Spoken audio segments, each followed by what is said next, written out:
It's always so nice to get the applause in the beginning in case this doesn't go well. My wife asks, how did it go? I can say, well, I got a big round of applause. Obviously, my encouragement to have them not set the expectations high didn't work, but it's an honor and I'm glad to be back.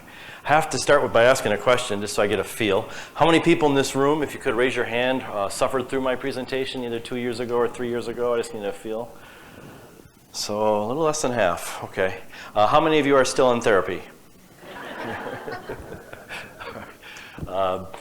As I said, as Dr. Carr said too, teams are hard. It's not easy, and it's become my passion is how do you help create functional, accountable teams in any kind of work environment. So I kind of like to begin today with a quote, and this quote was a quote that a conversation I had with a dentist at a Christmas party, believe it or not. And she said to me at this Christmas party, she goes, as we were talking about, what I did for a living, and then I asked her the question, like, why did you become a dentist? She turned to me, she said, all I've ever wanted to be was a dentist. I've wanted to be a dentist since I was a little kid. I went to school to become a dentist, and I've worked really hard to become a good one. I never realized, however, that having my own practice, I would spend so much of my energy dealing with people issues and all the headaches of running a business. She asked, do you know how hard it is to find good people nowadays? And then just when things seem to be running smoothly, one of them ups and leaves and I have to start all over. And the line I will never forget, she goes, I am sick and tired of being in the adult daycare business. Can any of you relate to that at all? At some level? Here's the kicker. Guess when she said that? December of 1992. She was my wife's boss. My wife was a hygienist at the time, and we were at the Christmas party, and she was, lamenting to me how hard it was to find good people. Unfortunately, she's no longer with us today, but do you think she would say the same thing today? Okay. In fact, most people say it's even harder now than then. Okay. And I don't know if that's true or not. Okay. I will tell you it was a problem then, and it's certainly a problem now. But what I'll also tell you I've learned is this. Solving that problem with things we did a long time ago doesn't work. So in order to address this issue, you need to do different things. Okay?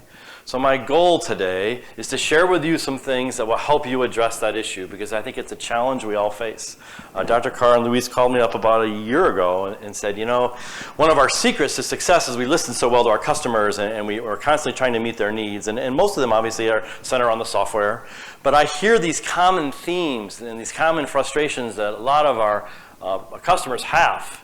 And the things they started talking to me about were, well, first of all, it's hard to find people. It's hard to find good people. The other frustration we hear a lot is it's hard to know whether or not they're a good fit. And how when you interview someone just for an hour or two, how do you know they're going to be a good employee or not? And then once they're on board, how do you get them to function as a team? And that's a lot of what we talked about 2-3 years ago, right? But then there's also some new issues that are different and unique nowadays. One of which is, for the first time ever, we have 4 different generations in the workforce. And those different generations, those age differences in our offices create lots of frustrations and lots of tensions. So how do you manage that? And then how do you motivate these people to do their job? Especially these millennials, right? They just don't want to work. Okay? And how do you keep them engaged at work? And then how do you keep them staying for the long term, right? These are all things people say all the time. So my goal today is to give you some tools that will help with all that, to kind of reshape your thinking around these things, okay? And my hope is that you walk out of here with 2 or 3, 4, 5 different things that you can actually use that will help you address all these things, okay? Because the reality is, and we're going to talk about this later, the millennials are actually wonderful in the workforce. They're just different than my generation. Okay? So I want to do what I can to dispel some myths, and most of all, I want to do what I can to give you some tools that you can use starting Monday, okay?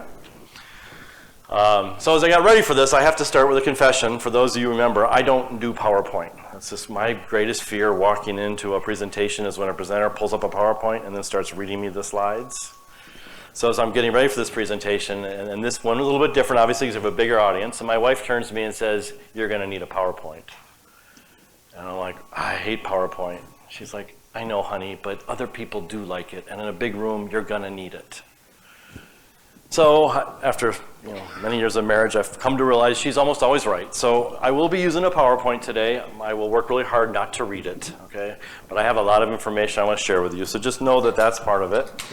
But I want to start by talking about some of the traditional beliefs, some of the things that I think get in the way of doing what we're trying to do today. The first one is, and this is a belief I had as a leader for a long time, I always used to think that if I just got the right people working on the team would function. You know, it's just a matter of getting the right people. And once we get the right people in the office, everything is going to work. Okay? And I think that's kind of an assumption most people have. Second thing is that I can have an office that everybody wants to come and work at. I can create an office environment that every potential person can be successful at. Okay? I think that's a belief that at our core, a lot of people have. Okay? I can create an environment that everyone's going to be happy or successful with. Third belief I think that happens is that, you know what, doing this team thing really doesn't require a lot of time and effort. It really should just kind of come together. Again, if I get the right people, I create the right culture, it should all happen. And then finally, and I hear this a lot, this younger generation just doesn't want to work. Well, I'd like to dispel all those notions, and I want to replace them with some different thoughts. First thought is this: I think good people are important, but no matter what, just having good people doesn't mean you're going to have a good team. So there are more things required to get a team to function than just getting the right people on board. And I want to share with you today, what do you need to do to get that happen, right? Second one, and this is a big one, you can't create an office where everyone is happy, okay? You can't. But you can create an environment where certain people are going to be happy. And so I want to help you learn how to shape a culture and create a culture, and then hire those people that fit that culture and will reinforce that culture. And not everyone's going to be happy in the culture you fit, but those people who like it are going to love it. Creating a functional, healthy culture requires time. I promise you, it takes time. Unless you get really lucky, okay, it requires an investment of time. Okay? It means that you're going to have to shut down the office at times and spend time working through these issues. And that's not always easy to do. But the return, I promise for you, is great. And then finally, the young kids today do want to work. They're just motivated differently. They see the world differently than we do. So I want to spend some time talking about generations. So as I sat down to get ready for this presentation, you know, as Luis and I talked, he said, there's really three things. I want you to talk about how do you attract employees? How do you get employees into your office environment, right? Secondly, I want you to talk about how do you motivate employees? How do you get people to be motivated at work? And then finally, how do you retain them? Okay, how do you get your employees to stay? And those are really the big three themes that I want to center today's talk around. But as you put those together, there's some intersections here, right? Things we need to talk about that will help with all three of these things. One is I want to develop an understanding around all the different generations. While we're not going to get in depth to it, I want you to understand that there are 4 different generations in the workforce today. And as a whole, each generation is motivated by different things. And you need to do different things to be successful with each of those different generations. So I want to spend time talking about that. I want to talk then about how do you attract employees? How do you interview employees? And then probably one of the most important things, what do you do with the first 90 days you have a new employee? Okay, I'm going to show you some statistics, but those first 90 days are huge in terms of their success and longevity inside your office. Okay. Then we'll talk a little bit about motivating employees. How do you get employees to be motivated? Where does motivation come from? Okay. And then I want to do a review of the group dynamics, because more than half this room hasn't suffered through that, so I want to cover that. Okay, and then we'll kind of draw it all together with some action steps. Okay, and that's kind of the outline for today. So let's jump right in, and I like to start by talking about generations. This isn't going to be an exhaustive study of the different generations. Oh, I'm sorry. Oop, I forgot one thing. At the center of all this, then, is culture. As Luis said, at the core of everything is culture, and everything I'm going to talk about today is going to tie back to how do you create a culture? How do you create a culture inside your organization? Because that's what makes all this possible. Your ability to attract people is a direct function of the culture you have. Your ability to motivate people is a direct function of the culture you have. And your ability to retain people is also a function of the culture you create. So that's actually where I want to start. I want to start by talking about culture. What is culture? Where does it come from? And how do you create it? Okay. So let's start, first of all, with the basic definition of what does it mean? What does culture mean? Well, culture refers to the beliefs and behaviors that determine how a company's employees interact with each other in the outside world. Okay, there's lots of different definitions, but this is my favorite. Culture really is defined by the beliefs and behaviors of your employees. And it, to a great degree, will determine how they function with each other and how they function with the outside world. Okay? So the question now becomes, where does culture come from? And I'm going to start with the premise that culture actually comes from you, the leaders of your office, whether you're an office manager or whether you're the owner. You, to a great degree, set the culture. So I want to talk about how do you create that. So I'm going to go to my board here, hopefully. Oh, there we go. All right. So if you go to the page, it's got something that kind of looks like an iceberg on it. I have to apologize, I'm not much of an artist. But pretend for a second that's an iceberg. Okay. I choose an iceberg because 90% of the iceberg is below the water line. Okay. Let's help the visual. My daughter says all fish smile, so okay. So my question for you is this. Would it be fair to say that you guys get paid to make choices? Would that be a fair statement? I think so. I think each and every one of you gets paid to make choices. If I were to follow you around for 2 or 3 weeks, I would see a series of choices. I would see choices like, do you confront or do you avoid? Do you say what you really want to say, or do you hold back? What time do you show up for work? What days do you take off? How do you interact with your patients? How do you reward your employees? What do you reward? Do you reward performance? Do you reward loyalty? I would see choice after choice after choice after choice after choice. You think people watch the choices you make? I think so. I think they watch them very carefully. I think it's what they see. They watch all the choices you make every day. And you know what they do with those choices? They use them to answer one question. And the question they're looking to answer is, what do you stand for? And I think you get all your power and all your ability to lead based upon how people answer this question about you. In fact, everything you do or say is completely overridden by how people answer this question about you. I want you all to think for a second of the worst boss you've ever had. Everybody think of a bad boss they've had at some point in their life? Everybody got one? Only one. All right, everyone got someone in their mind?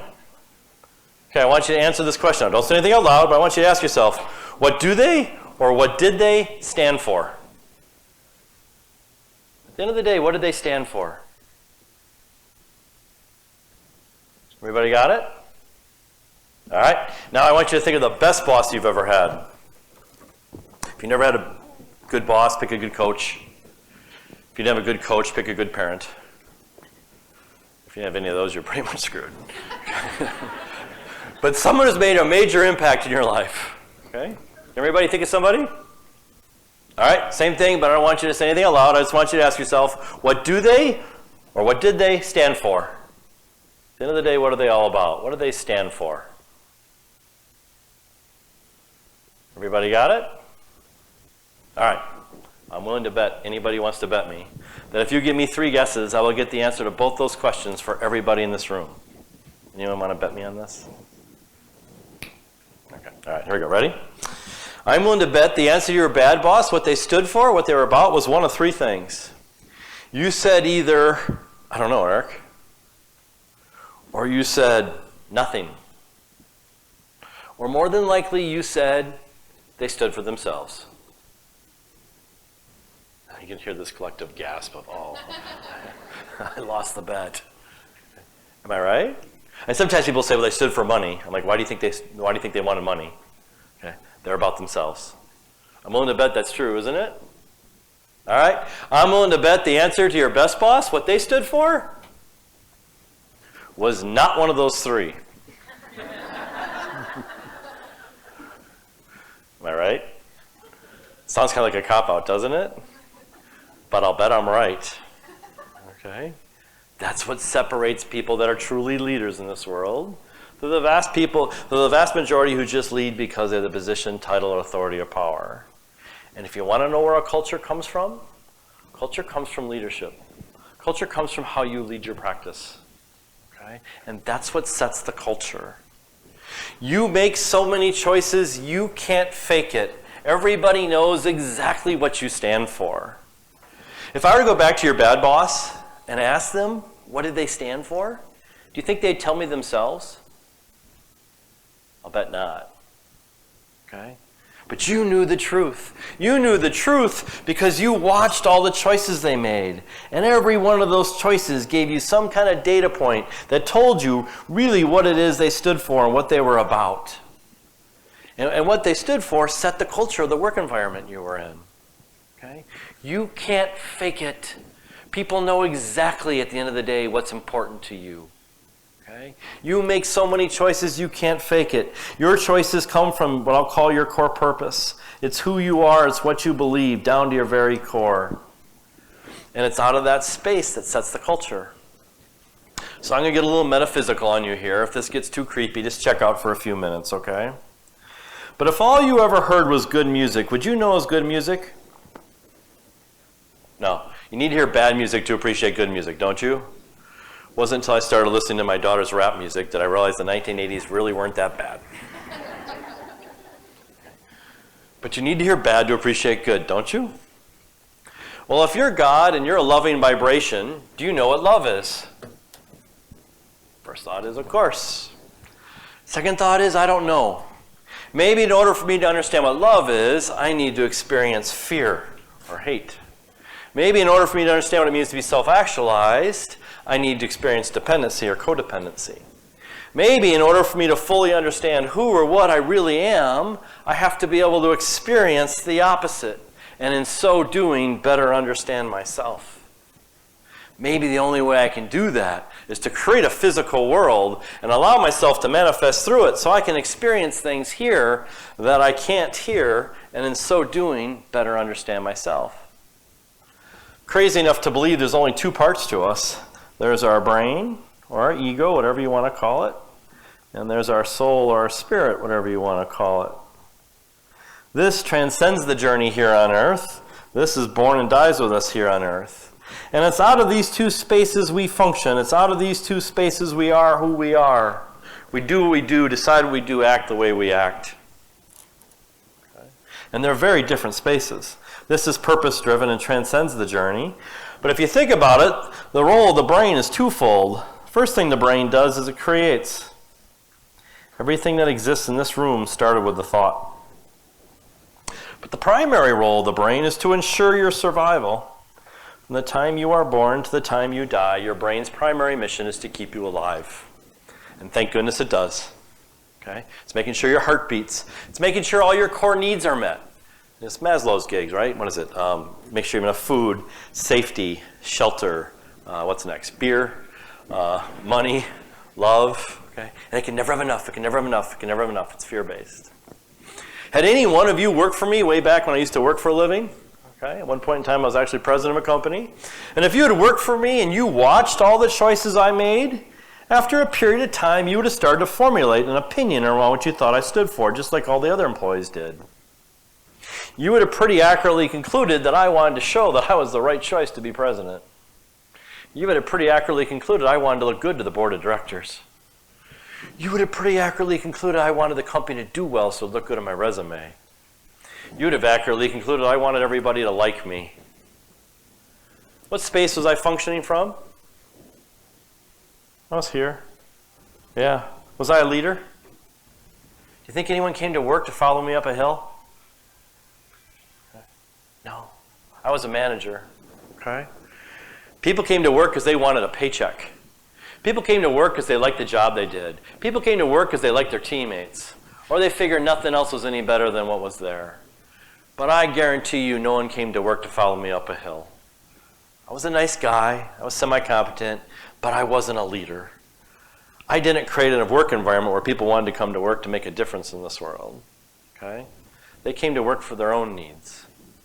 If you go on Google and you type greatest leaders of all time, you'll get all these lists. And on those lists, you'll see Gandhi on almost every one of them. You'll see Abraham Lincoln on a few of them. You'll see some nefarious characters in some of them as well. And you'll start to ask yourself, what's the common thread amongst all these people who we call great leaders?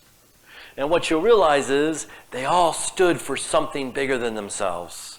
And that's what allowed them to lead. If you want to create a great culture, you must stand for something bigger than yourself.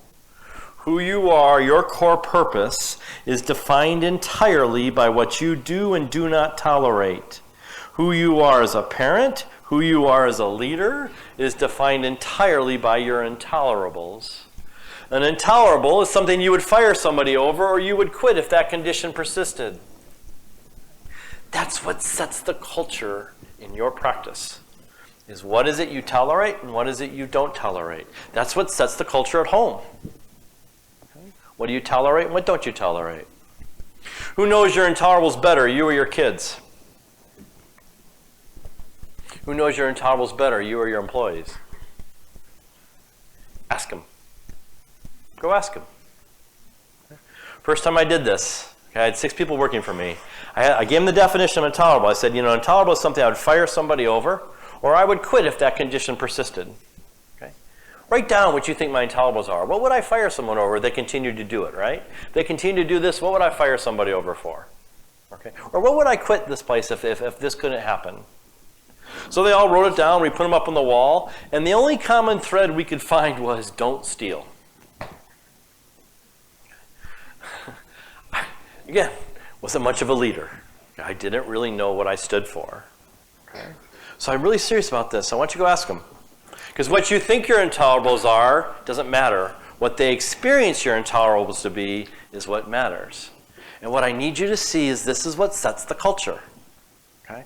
I can't tell you how often I'll walk into any kind of organization and they'll have done some culture work, right? The first step of creating a culture is to list our values, right? And our values are going to set the culture. And if we really can just identify what our values are, that's going to set the culture, okay? And I walk in and it's a great list, don't get me wrong. It says things like customer focus and excellence and be respectful and motherhood and apple pie. I mean, it's a great list of things, all right? And I'll meet with the owner and say, what do you stand for? And they're like, oh, that list right there. I'm like, that's great. 3 months later, we're talking about one of their employees who treats people like dirt. And I'm like, what's he still doing here? Oh, I can't fire him. He's like my most important employee. I'm like, well, wait a minute. Don't tell me you stand for be respectful when you tolerate that. He's the most disrespectful person I've ever met. So you can't walk around saying you're all about being respectful when you tolerate that. When you tolerate bad behavior, what you're basically telling all your employees is, it's okay. It's okay. And because it's okay, because you don't do anything about it. And it's what sets the culture in your organization. It's no different at home. Okay? What you do and do not tolerate sets the culture. Does that make sense? So if you want to change your culture, you have to start by changing what it is you do and do not tolerate. Okay? It is the first step. So I want you to start by identifying what it is currently now. Take some people who know you well, give them that definition, it's on the bottom of your page of your handout, and ask them, what do you think I don't tolerate? Ask your kids that. It's a great question. Makes for an interesting dinner conversation. Okay? And then talk it out. And if it's not what you want it to be, you can change it. Okay? But it's the first step because what you got now is a direct function of what you've been tolerating up until now. Okay? So we're going to take a quick side trip because this is kind of an important thing because I run into this a lot. And I think it's true universally across all companies, dental practices as well. Okay? I will work with them. We'll talk about an employee. And this is a common thread issue that a lot of employers have, don't they? You've got employee X. Okay? They're pretty good at what they do. They bring value, right? But they're also bringing some not so positive things. Okay? And constantly struggling. What do I do about employee X? Yeah, they're kind of caustic and they're kind of a cancer, but I really need them. Okay? And you wrestle for years with what do I do about employee X? And either someday you get lucky and employee X leaves or you finally can't take anymore and you part ways with employee X. And what happens afterwards? Everyone's like, oh. And you're like, why did I wait so long? Okay? What took me so long? So I want to teach you something here that will hopefully be very helpful for you. And it ties back to intolerables. Here's what happens, and we're going to talk about this a little bit later, but as we get anxious or scared as human beings, like letting someone go or having that conversation, it's kind of a scary thought, isn't it? So we get anxious and scared. So you know what the normal human response is to this? The human brain does this universally. As we get anxious or scared to have a conversation or to do something, what the brain does in self-defense is it starts to conjure up what I'll call negative fantasies. And I'll start to tell yourself these stories of all the horrible things that will happen if I do that which I'm afraid to do. And once these negative fantasies exceed my fear, I'm now off the hook. Okay? Here's how it works. Okay? I really want to let employee X go, but if I let employee X go, I'm never going to find someone else. Okay? I really want to talk to employee X about their behavior, but if I do that, it's only going to get worse. Am I ever going to address the issues? No. Okay? The problem is the things we do to avoid the things that we're so afraid of actually will create worse scenarios, right? So I'm actually remarried. My first wife and I started out like this, and as we got older, we just grew apart. Okay? I didn't want to get divorced. I was afraid if I said what I really felt or needed, we might have this huge argument and get divorced, right? Turns out she didn't want to get divorced. She was afraid if she said what she felt or needed, we might have this huge argument and we'd get divorced. Guess what happened? Yeah, we got to the point where the best option was getting divorced, right? We talk about it now, we're like, oh my gosh, had we talked through some of that stuff, we probably never would have gotten divorced. Okay. Of course, she blames me because I teach this stuff. Okay. But the irony is the thing I did to avoid that thing I was so scared of is the very thing that guaranteed I would experience it. Okay? I'm so afraid of addressing these employee issues because I think if I address these employee issues, things are going to get worse. But by not addressing these issues, things get worse. So the secret I want to teach you is this. Okay, and it's a normal human thing. As we get anxious or scared, we tell ourselves these horrible stories. And once these stories exceed our fear, it absolves us of doing that which we know we should. Okay? Worst thing is we start running around telling each other our negative fantasies and we reinforce them, right? Well, if I let this person go, I'm going to end up in court. Okay? Well, I heard Dr. So-and-so had that happen to him 12 years ago. Okay, and I'm going to use that as my excuse to not address the issue. And we run around and we reinforce all these negative fantasies. So here's the secret. The second you find yourself telling yourself these negative fantasies, all these horrible things that might happen, all I want you to do is ask yourself one question. And the question I want you to ask yourself is, how do I absolutely, positively know that to be true? If I let this person go, I'm never going to find a replacement. How do I absolutely, positively know that to be true? Well, I don't. It's just hard to find people nowadays. Okay? That's a totally different answer than I'm never going to find someone. And it's going to force you to deal with the real issue, but it no longer absolves you of not doing that which you're supposed to. Does that make sense? So I want you to learn to start paying attention to all the stories you tell yourself, of all the horrible things that might happen. And as you catch yourself telling yourself these stories, I want you to ask yourself, how do I absolutely, positively know that to be true? And more often than not, you're going to find out it's probably just an anxiety, right? And it's something I can figure out once I figure out what the real concern is. Okay? If I address this issue, all my other employees are going to quit. Really? Okay? How do I absolutely, positively know that to be true? And that will help you ferret out negative fantasies from real fear, and it'll move you into the right behavior. Does that make sense? It's a very important concept to grasp. Because these negative fantasies, your employees do this all the time. They run around and tell each other these negative fantasies. You can't do this around here. You can't say this around here. Okay? And it really starts to set the culture. So learning to break these negative fantasies is super, super important. Okay? So, homework assignment. Go out, ask people who know you well, ask them what it is you do and do not tolerate. Ask yourself this question: what am I tolerating right now that I shouldn't be? It's an interesting question to ask. What are you tolerating right now that you shouldn't be? And what are you going to do about it? Okay. It's an interesting one. Because I'm going to tell you, all right, this is what sets the culture. The culture is set by what you've tolerated at this point. And if you want your culture to change, you've got to change what you do and do not tolerate. And we'll talk about some of those things going forward. Okay? So that's step one. Step two is I want to change your mindset a little bit. I don't know how many people are lucky enough to hear Eve last year, but she has a wonderful perspective around mindset and changing mindset. So I want to change your mindset a little bit around what does it mean to be a leader, okay? How do you really kind of create a positive culture? So I thought I'd give you a quick break from listening to me, and I want to show a quick video I don't know if anyone here has ever heard of Simon Sinek, but he's a wonderful thought leader, I guess I'll call him that. And I'm just going to show a quick segment. I have the reference to the full video in the handout. But he tells a wonderful story, and rather than retell the story, I'm just going to have him tell it. But then I want to use this to help you understand how you can do the same thing with your practice. I'll tell you a true story. A few months ago, I stayed at the Four Seasons in Las Vegas. It is a wonderful hotel. And the reason it's a wonderful hotel is not because of the fancy beds. Any hotel can go and buy a fancy bed. The reason it's a wonderful hotel is because of the people who work there. If you walk past somebody at the Four Seasons and they say hello to you, you get the feeling that they actually wanted to say hello to you. It's not that somebody told them that you have to say hello to all the customers, say hello to all the guests, right? You actually feel that they care. Now, in their lobby, they have a coffee stand. And one afternoon, I went to buy a cup of coffee, and there was a barista by the name of Noah who was serving me. Noah was fantastic.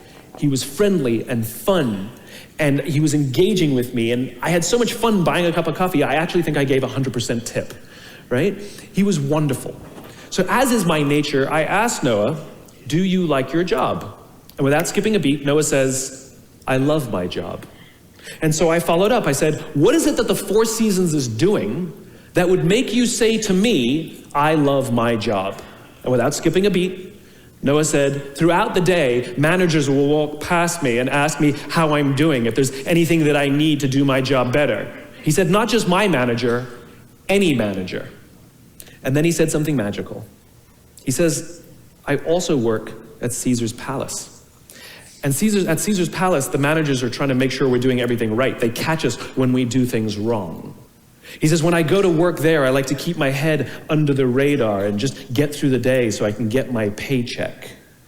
He says, here at the Four Seasons, I feel I can be myself.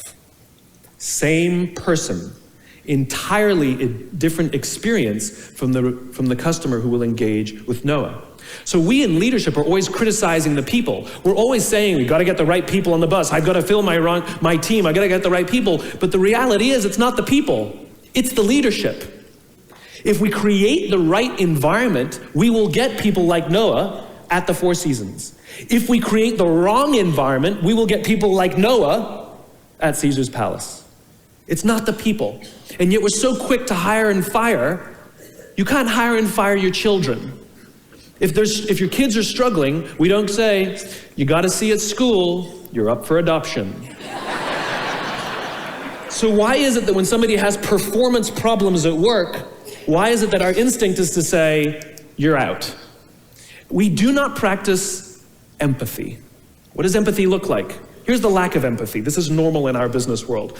You walk into someone's office, someone walks into our office and says, your numbers have been down for the third quarter in a row. You have to pick up your numbers, otherwise I can't guarantee what the future will look like. How inspired do you think that person is to come to work the next day? Here's what empathy looks like. You walk into someone's office, someone walks into your office and says, your numbers are down for the third quarter in a row. Are you okay? I'm worried about you. What's going on? We all have performance issues. Maybe someone's kid is sick. Maybe they're having problems in their marriage. Maybe one of their parents is dying. We don't know what's going on in their lives. And of course it will affect performance at work. Empathy is being concerned about the human being, not just their output. We have, for some reason, our work world has changed over the past 20 and 30 years. We are suffering the side effects of business theories left over from the 80s and 90s. All right. It's a wonderful video. If you ever have 30 minutes, I'd highly encourage you to watch it. There's a reference to how you find it in the handout. And he'll go on and talk a little bit about generations and has great perspective around it. But I love the story, and why I love the story so much is because what he talks about is as leaders, where's our focus? And if we create an organization that's really a practice that's focused on our employees and helping them be successful, okay, you will create a culture where people want to come to work. So I can share a story I just had. I was on, anyone here golf? Any golfers in the audience? Okay. I spent the last 4 days at Bandon Dunes. Those of you who golf probably know what Bandon Dunes is. It is the best golf resort in the country. It's beautiful. It's on the ocean. It's up in Oregon. And it was an amazing experience. There were 4 different golf courses, and every golf course was fantastic, but what made the place so special was all the people there. They had 500 employees, 300 caddies. It is a huge operation. And there was a whole group of 16 of us. And every night as we got to dinner, we'd talk about how amazing every employee was. They had shuttle buses that ran us between the different courses, and the servers and the caddies. And everybody there was just, it was a great place. And as I kind of just do this for a living, I would ask everybody, hey, do you like it here? You know, whenever I get on a shuttle bus, how long have you worked here? Do you like it here? And everyone loved it. I mean, they created an amazing culture. I'm like, how? Why? Why is it so great to work here? You're in the middle of nowhere. I mean, yeah, the view is great, but why is it so awesome here? And they all said the same thing, okay? Ownership here treats us really well. They listen to us. They ask for our ideas. I feel like I can make a difference here, okay? And they listen to us, and we get to do things and try things. And sometimes we screw up, but as long as we make something better after we screw up, they're also very supportive. And they just talked about what a great place it was to work because ownership put all their focus and energy in helping them do their jobs well. And I invite you to do the same thing. You want to create a great culture? It starts with your mindset. It starts with your mindset around what is it you want for your employees. Okay? I can't tell you what kind of culture to create. But what I can tell you is that culture is defined by what you do and do not tolerate. But most importantly, what is it that's important to you? If at the end of the day, the most important thing to you is just making $1, which is fine, because that's why we're in business, right? We all have to survive, okay? So that's always going to be part of it. But if that's all you're about, you're going to have employees that come to work for a paycheck. That's what you're about. That's what they're going to be about. If what you're about is making $1, but then also making a difference, creating a great place to work, whatever it is, then you're going to get that. But you can't fake it. It's got to come from here. So I'm going to encourage you to start by answering this question. The question I want you to answer and challenge yourself with is what story do you want told about your practice? If your employees are at a bar with their friends and they're sharing, their work stories or anything, what is it you want them to tell their friends about your practice? What story is it you want told? It's a very powerful question to ask yourself. And as you answer it, then ask yourself, do you think that's the story they would tell now? And if it's not, what are you going to do to change it? Right? So to set the culture, okay, you've got to envision it, and you have to act consistently with that vision. And if you want to change the culture, you have to change what you do and do not tolerate. Does that make sense? Okay. All right. So let's move on. Let's talk a little bit about generations. Okay. So the next thing I want to turn my attention to is generations. And let's just start by defining what a generation is, okay? And the whole notion of generations really wasn't even talked about up until about 10 years ago, when all of a sudden the social scientists started realizing that there are different generations, especially, and it's obviously different within different countries, right? But these generations, as a group, tend to function, think, and act differently than other generations. So I always get a little hesitant to do this because I think it's unfair to take people and put them in a box and say, hey, because you're in this generation, you function and act this way. That's not true, obviously, of all people. But by and large, we now know that there are some common themes that tend to predicate motivation, tend to predicate behavior across different age groups. And we call these age groups generations. So a generation is a designation of certain age groups that we have chosen to bracket, okay? And we bracket it based upon the similarity of their upbringing or their influences that influence who they are. So let's talk about what are these influences that will help dictate what a generation is, does, and how they behave. One of the biggest ones are what are the world and national events that are going on at that time. So what events are going on that outside in the outside world now will influence that particular age group, right? It's also influenced by technology. Technology has a tremendous impact on how a generation acts and how people behave. Third thing is pop culture. Pop culture to a great degree influences the generations. Parenting styles is a big one.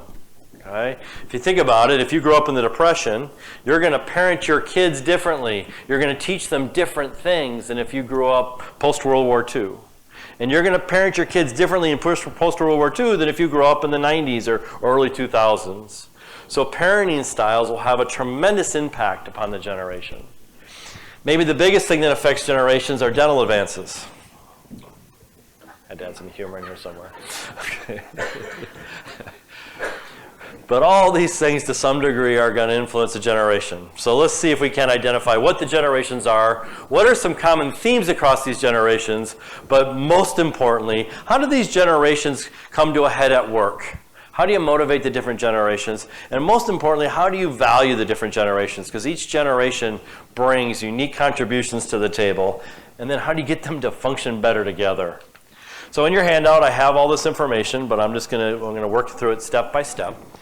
There are a lot of different people who have studied generations, and so if you do any kind of research on your own, you're going to find slightly different age groupings, but by and large, this will be about dead center. So the four major generations, there's one that precedes baby boomers, that's called the silent generation or the greatest generation. But these are the four that are somewhat in the workforce today. So baby boomers, they're born between 1946 and 1964. Their current age is 54 to 72. And there are 76 million people in the United States that are in that. Gen X, 65 to 80, those are the 38 to 53-year-olds, 66 million. The largest generation is what's known as Gen Y, or the millennials. They are born from 1981 to 1997. They're 21 to 37, and there's 83 million. As of 2 years ago, this is the largest generation in the workforce today. The final generation, there's a lot of different names. Some are calling them Gen Z, some are calling them the iGen generation, born after 1998. Current age is less than 20. There hasn't been a cutoff point yet, and they're projecting about 80 million of those people will enter the workforce at some point in time. So let's look real quick at each one and what influences it and what are the trends that created each generation. So the baby boomers. Baby boomers, these people were born post-World War II. So as they grew up in the world of the Cold War, the spread of communism, the Vietnam War, okay? A lot of civil rights movements, assassination of political leaders. Okay, that was kind of what was going on as they were growing up in the world. But, I'm sorry, what? What was that? The sexual revolution, yep, part of the civil rights. Okay. But by and large, as these people grew up into the adult world, okay, they're generally described as team-oriented, optimistic, and very formal. Okay.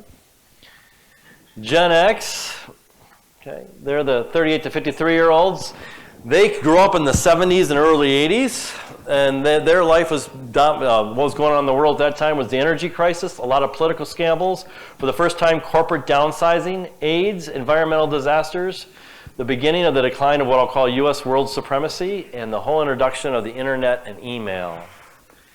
If you think about it, growing up like they did, they grew up in an environment where, hey, you didn't work in one company forever. Social Security wasn't going to last forever. So they grew up becoming much more self-reliant, a little bit more cynical, but much more informal than their baby boomers that preceded them.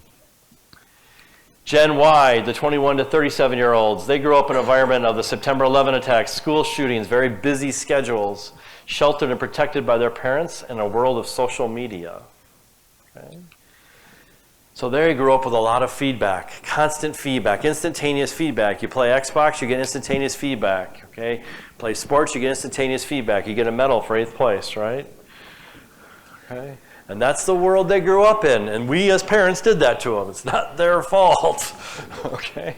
But much more globally aware, much more involved in the community, and probably a more realistic perspective on the world than their previous generations. Gen Z, again, these are less than 20-year-olds at this point, grew up in an environment of global terrorism, school shootings, but increased social diversity. Okay? They're much more globally connected than previous generations. So they're more globally oriented, extremely tech savvy. Okay, want to figure out how to, yes? Going back, what makes the millennials more realistic? So I'm not a total student of this, but they have a I'll put it this way, they have much greater awareness of things than we did at their age. So they're much more aware of what's going on in the world than I'll say I did. Okay, and with that, it gives them a more realistic perspective on the world, as opposed to, like, I grew up in the world that, I don't want to get into this too much, but America's perfect and all that kind of stuff. They kind of see the bigger picture, and with that broader awareness comes a better realistic perspective, if that makes sense. Okay, and that's the way it's explained to me. More pragmatic and much more socially progressive. Okay, but what really is important about these things is how does it affect work life? So let's look at the baby boomers. Baby boomers grew up in an environment of long-term stability, okay, clear hierarchies. When businesses, organizations started, there was authority, there was the boss, there was employees, and very few job changes. For a lot of you, think back to your parents, a lot of them only had 1 or 2 jobs throughout their whole career. So with that comes some natural strengths and some natural weaknesses, okay? They were willing to put in extra effort. There was a contract that they would create with their employers. I will be the good employee, you guarantee me lifetime employment. That means sometimes I have to put in the extra effort. I have to make the commitment, right? And we have to function well as a team because it's the same team for a long period of time.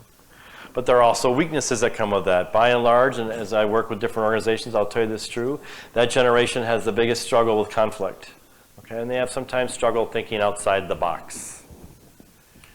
Gen Y, this is the first generation to start thinking about work-life balance. They were the first one to start asking for work-life balance. They started to have more job changes, but it tended to be more necessary. It wasn't just the higher frequency we'll see with millennials.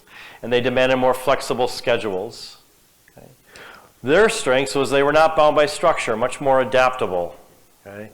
They weren't always ready to follow, the hierarchy or what I was told to do. But there's less personal investment in jobs, and they sometimes reject the structure and the roles that they're assigned to. Millennials, okay, their work career goals are much more entrepreneurial, okay, much more frequent job changes. Okay. The average millennial will have 5 jobs by the age of 32. Okay. Much greater demand for fun workplaces, okay, because it's a function of how they grew up. Their strengths, they're much more technologically adept, and they're much more eager to make an impact at work. And we're going to talk a little bit about millennials, because I know that's a hot topic for a lot of employers out there.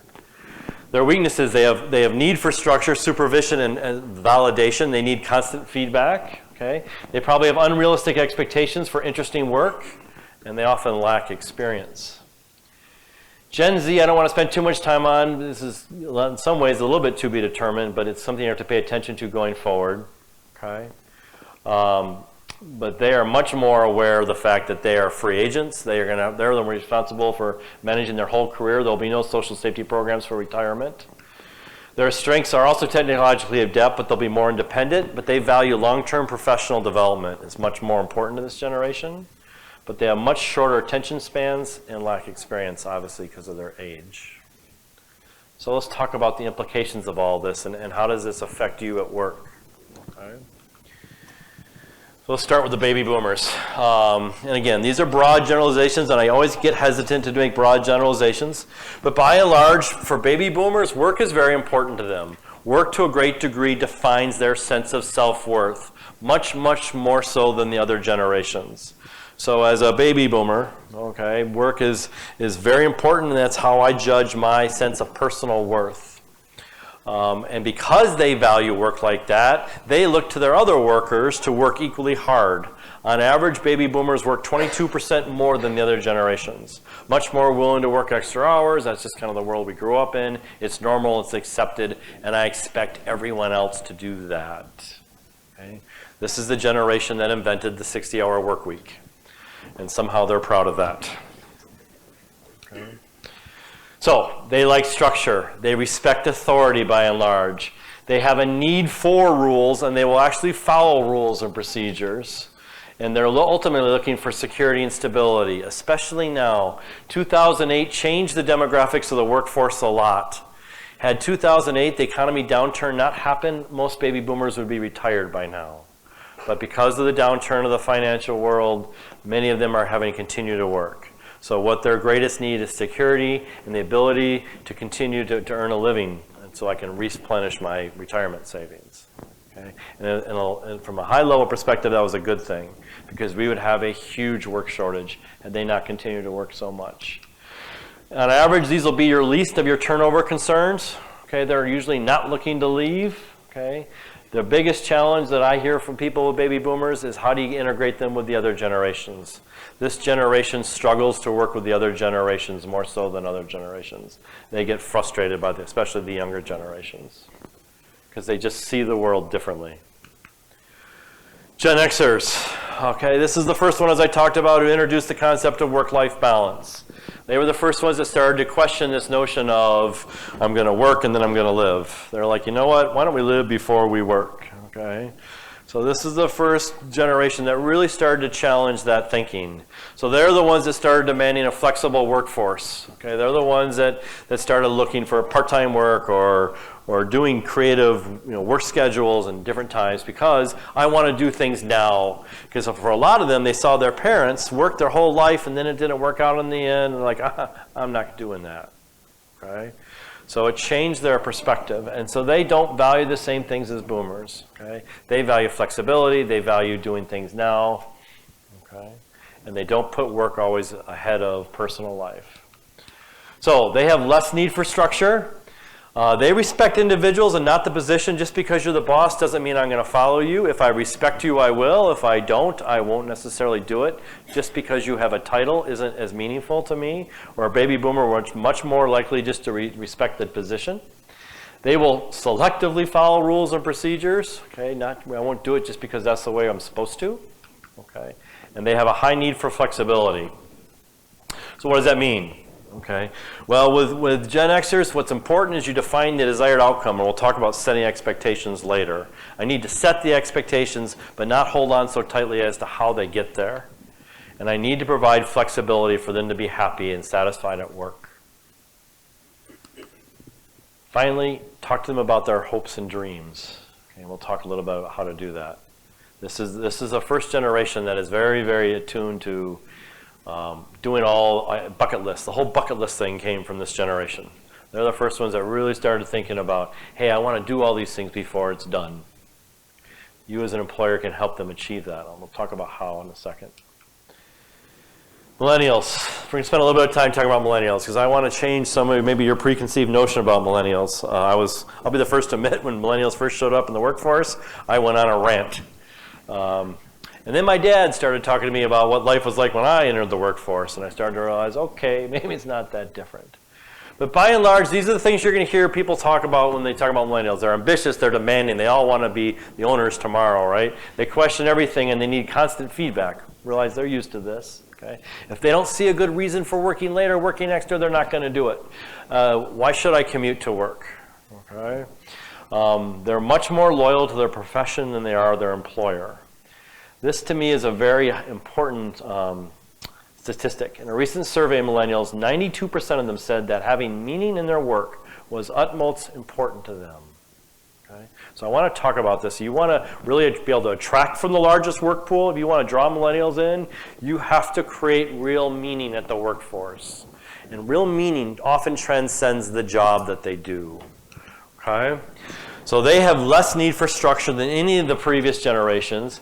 They will see themselves as free agents because they know that at the end of the day there's not going to be Social Security, or at least they believe that.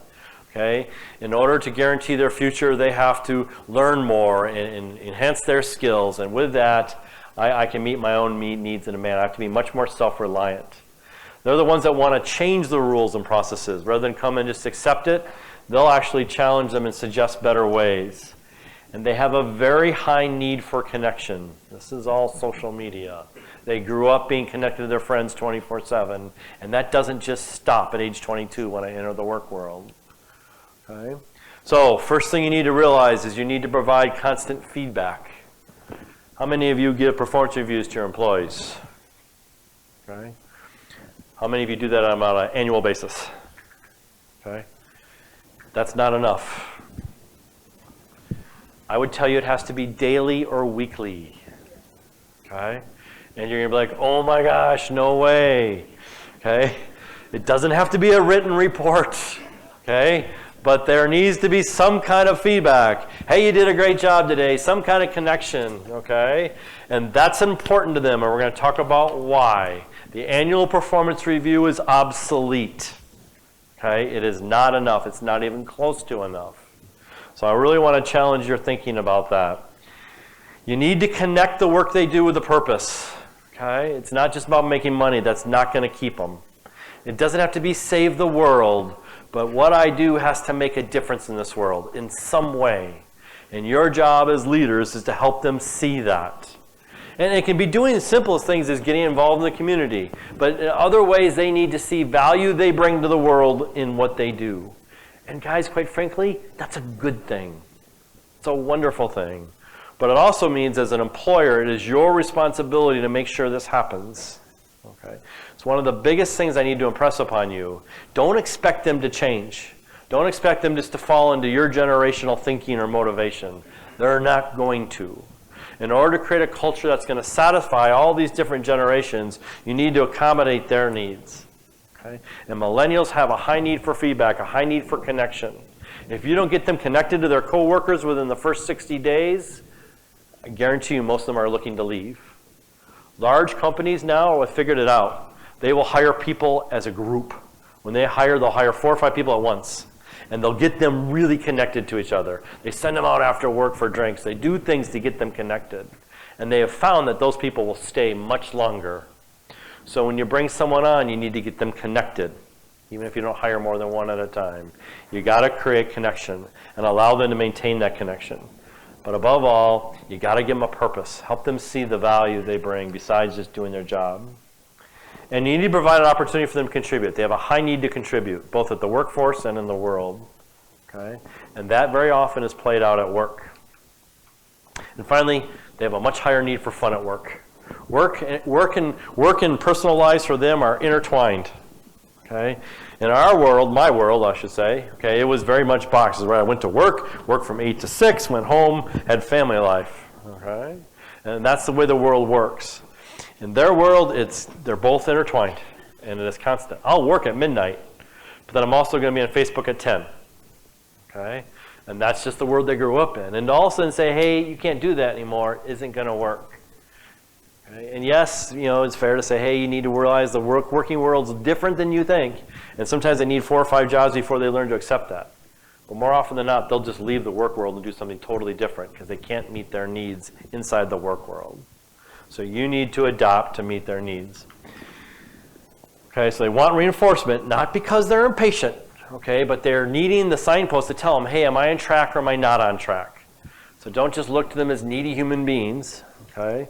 They've just been brought up in the world of constant feedback, so they need it. Okay? Even if it's just at the end of the day, good job or not a good job, they either positive or negative is fine, but you need to make it constant. Okay? And realize they're not always going to do something just because you tell them to do it. As a generation, they need to understand the why just as much as the what. Okay? In my generation, if the boss said do this, you did it.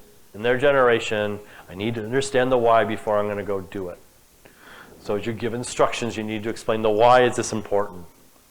And if they agree and understand the why, they're much more inclined to do it. They're not going to do it just because you said so. Okay? It's a different world. So, real quick, let's kind of go through some of the common complaints, and I hear these complaints all the time. Complaint number 1, they have no respect for established procedures and other people's time. Okay? Well, let's look at it from their perspective. Just maybe in their own defense, they may say, you know what, we're results-oriented. If we can do it better or within a shorter time, we go for it. And by the way, we'd like a pat on the back for that. Complaint number 2, text and instant messaging are not the right platform of communication, and the use of abbreviations is totally not professional. From their perspective, abbreviations are efficient. Digital communication keeps us connected to what's happening in the world. It's awesome, and it's a useful resource, and it's part of our lives. Complaint 3, you are arrogant know-it-alls. The internet has empowered us with new knowledge. We know a lot, and we're confident we contribute to the office when we share ideas. We want to contribute, and we make a difference. We want to make a difference. Complaint 4, you have no loyalty. You'll leave after being here for only 1 year. If I no longer find my work meaningful, I'm being responsible when I tender my resignation. Why stay if I don't enjoy it here? It's a waste of my time and the office's time. I know you can disagree with this, but I just want to challenge the assumption, right? Finally, complaint number 5, you overrate your own capabilities. I believe in my abilities. I genuinely think I can make a positive contribution. Okay? Because that's what I've been told by my parents all my life. So, who are you to tell me otherwise? Okay. So, I really do think a lot of this comes down to mindset. Okay? Change your perspective. Okay? It is not a bad generation. There's a lot of wonderful things about millennials. And to a great degree, they are a byproduct of how we parented them. All right? So, it's a matter of adapting to meet their environment. Okay? And it means you're going to have to do some things differently than you have in the past. And I'm sure some of you are like, that's not fair, I shouldn't have to. I get it. But they are also the largest source of the workforce, and they will continue to be for the next 15 years. So you need to create environments that will attract them. You need to create environments that are going to draw them in and keep them. Okay? So I'd like to take 2 breaks today. I'm thinking now would be a good time to take our first break. So let's do a 15-minute break. I know some people are going to be straggling to come back in. So I timed the break so that I'm going to kind of reiterate a little bit of what I talked about. We'll buy them time to come back in. But I want to emphasize some key points. And this is all going to lead into the next thing. And the next thing is about how do you attract people to your office. But just to kind of summarize where we were, let's talk about the high level, what I'll call high level implications of that which we talked about. Realize for the first time ever, we have 4 up to 5 different generations in the workforce at the same time. And that's unique in the history of the U.S. workforce. And because these generations perceive the world differently, it creates conflict. Okay? Very often your front office, maybe baby boomers, the back office, millennials, and you get a lot of stuff. And we're going to talk about how do you manage that in a bit. And it's hard to create an environment that suits 4 different generations. Okay? It used to be one environment fits all. That's no longer the case. And so we'll talk about what you got to do. And I guess my most important point, I've said it before, you're going to have to adapt to meet them and not expect them to change. It's not going to happen. So what do you need to do? First of all, accept the differences and learn to value them. Each generation as a whole brings different things to the table. I would highly encourage you to take a piece of paper sometime and just kind of identify who's at your office and what generation are they in. And then ask yourself, what do you think about your environment is conducive to them? What do you think fits well with them and what doesn't fit well with them? So you just kind of take a second and do some basic assessment of what kind of group do you have? Do you have a very young group? Do you have a mix? Do you have an older group? And as a result then, okay, what do you got to do, knowing what you now know, that's going to make an environment healthier for them? At the same time, you have to project forward, right? So where am I going to be getting new employees from? And by and large, most of the new employees are going to come from the millennial generation. They're going to come from the younger generation. So let's talk about what do you need to do to attract them.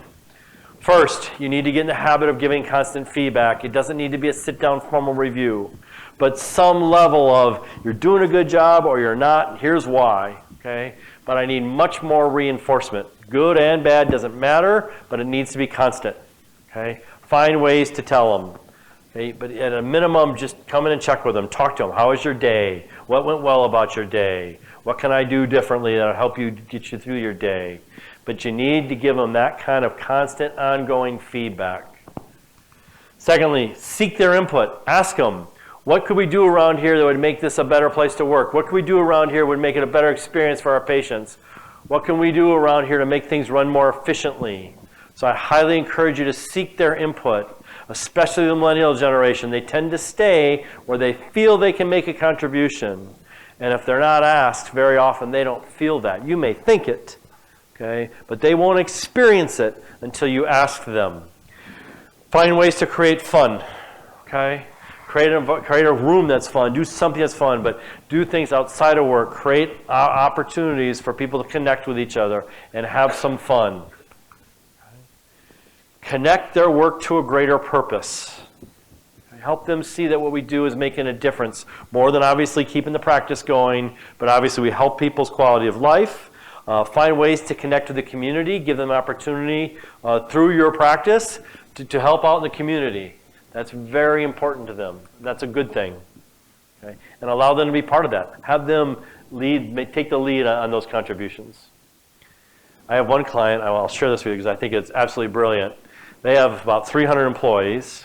Oops, finally, speak to their non-working needs, and that's what I want to talk about now. They have what they call the dream board.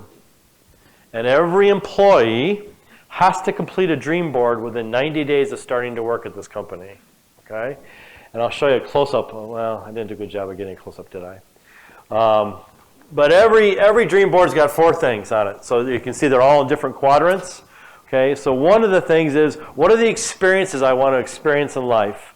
What are the objects I want to have? What are the contributions I want to make? And how do I want to personally grow? And that's the only criteria. You have to have something, each of those 4 things. What is it I want to acquire? What kind of objects do I want? What kind of experiences do I want to have in life? What kind of growth do I want to experience myself? And what kind of contributions do I want to make in this world? All right? And every single employee has their own board. And then when they achieve it, they check it off. Okay? And it's a great way of finding out what people's aspirations are, talking about them, sharing them with each other. Okay? It's a simple little thing, but create a dream board. Point is, in order to create that kind of healthy culture, you have to do more things to get them engaged and become part of their lives. The work-life balance is much more like this now with that generation. So you create an environment that allows them to thrive in that, and they will stay for much longer. You ignore it at your own peril. Okay? So I'm not saying you have to do this, but this is the kind of thing that more and more companies are doing, finding ways to connect work to their personal lives. Okay? So let's talk about attracting employees. Just to start with a few stats. By 2024, 75% of the workforce is going to be made up of millennials. All right? So we talked about create a culture that fits their needs and interests. Anyone here ever heard of Glassdoor? Okay. This will come to your world whether you want it to or not. In most larger organizations now, if you ever go on the web, type in Glassdoor. And most large companies out there will have a segment, and what Glassdoor is a website where employees go and they talk about their experience working at that company. Terrible boss, great pay, pros and cons of working at that employer. Okay? Glassdoor started about 5 years ago, and virtually no one was on it. Now there are millions of companies. And don't kid yourself if you don't think you're going to be on Glassdoor in the next 5 years. When you go out to a restaurant, new restaurant, what do you do before you go to a new restaurant? Yep, darn right you do. I'm not going to go into a new restaurant blind. Why should I? Because I can get on the internet and I can find out everything I need about the restaurant. Not only can I find out it's good or bad, I can find out which dishes are good, which dishes are bad. Okay, that's the world we live in. Guess what? Kids these days are smart enough to say, before I go work for somewhere, I want to find out, is this a good place to work? Guess where they find out? Online, social media, Glassdoor. Glassdoor was designed to be the Yelp for employers.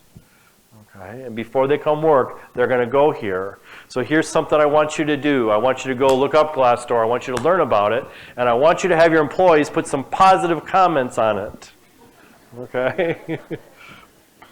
Because when people go to look at your office, they're going to look here. And if they go and say, hey, look, there's 3 employees that really like working there, it's going to greatly enhance your ability to draw new employees. So be proactive with this. It is coming, I promise.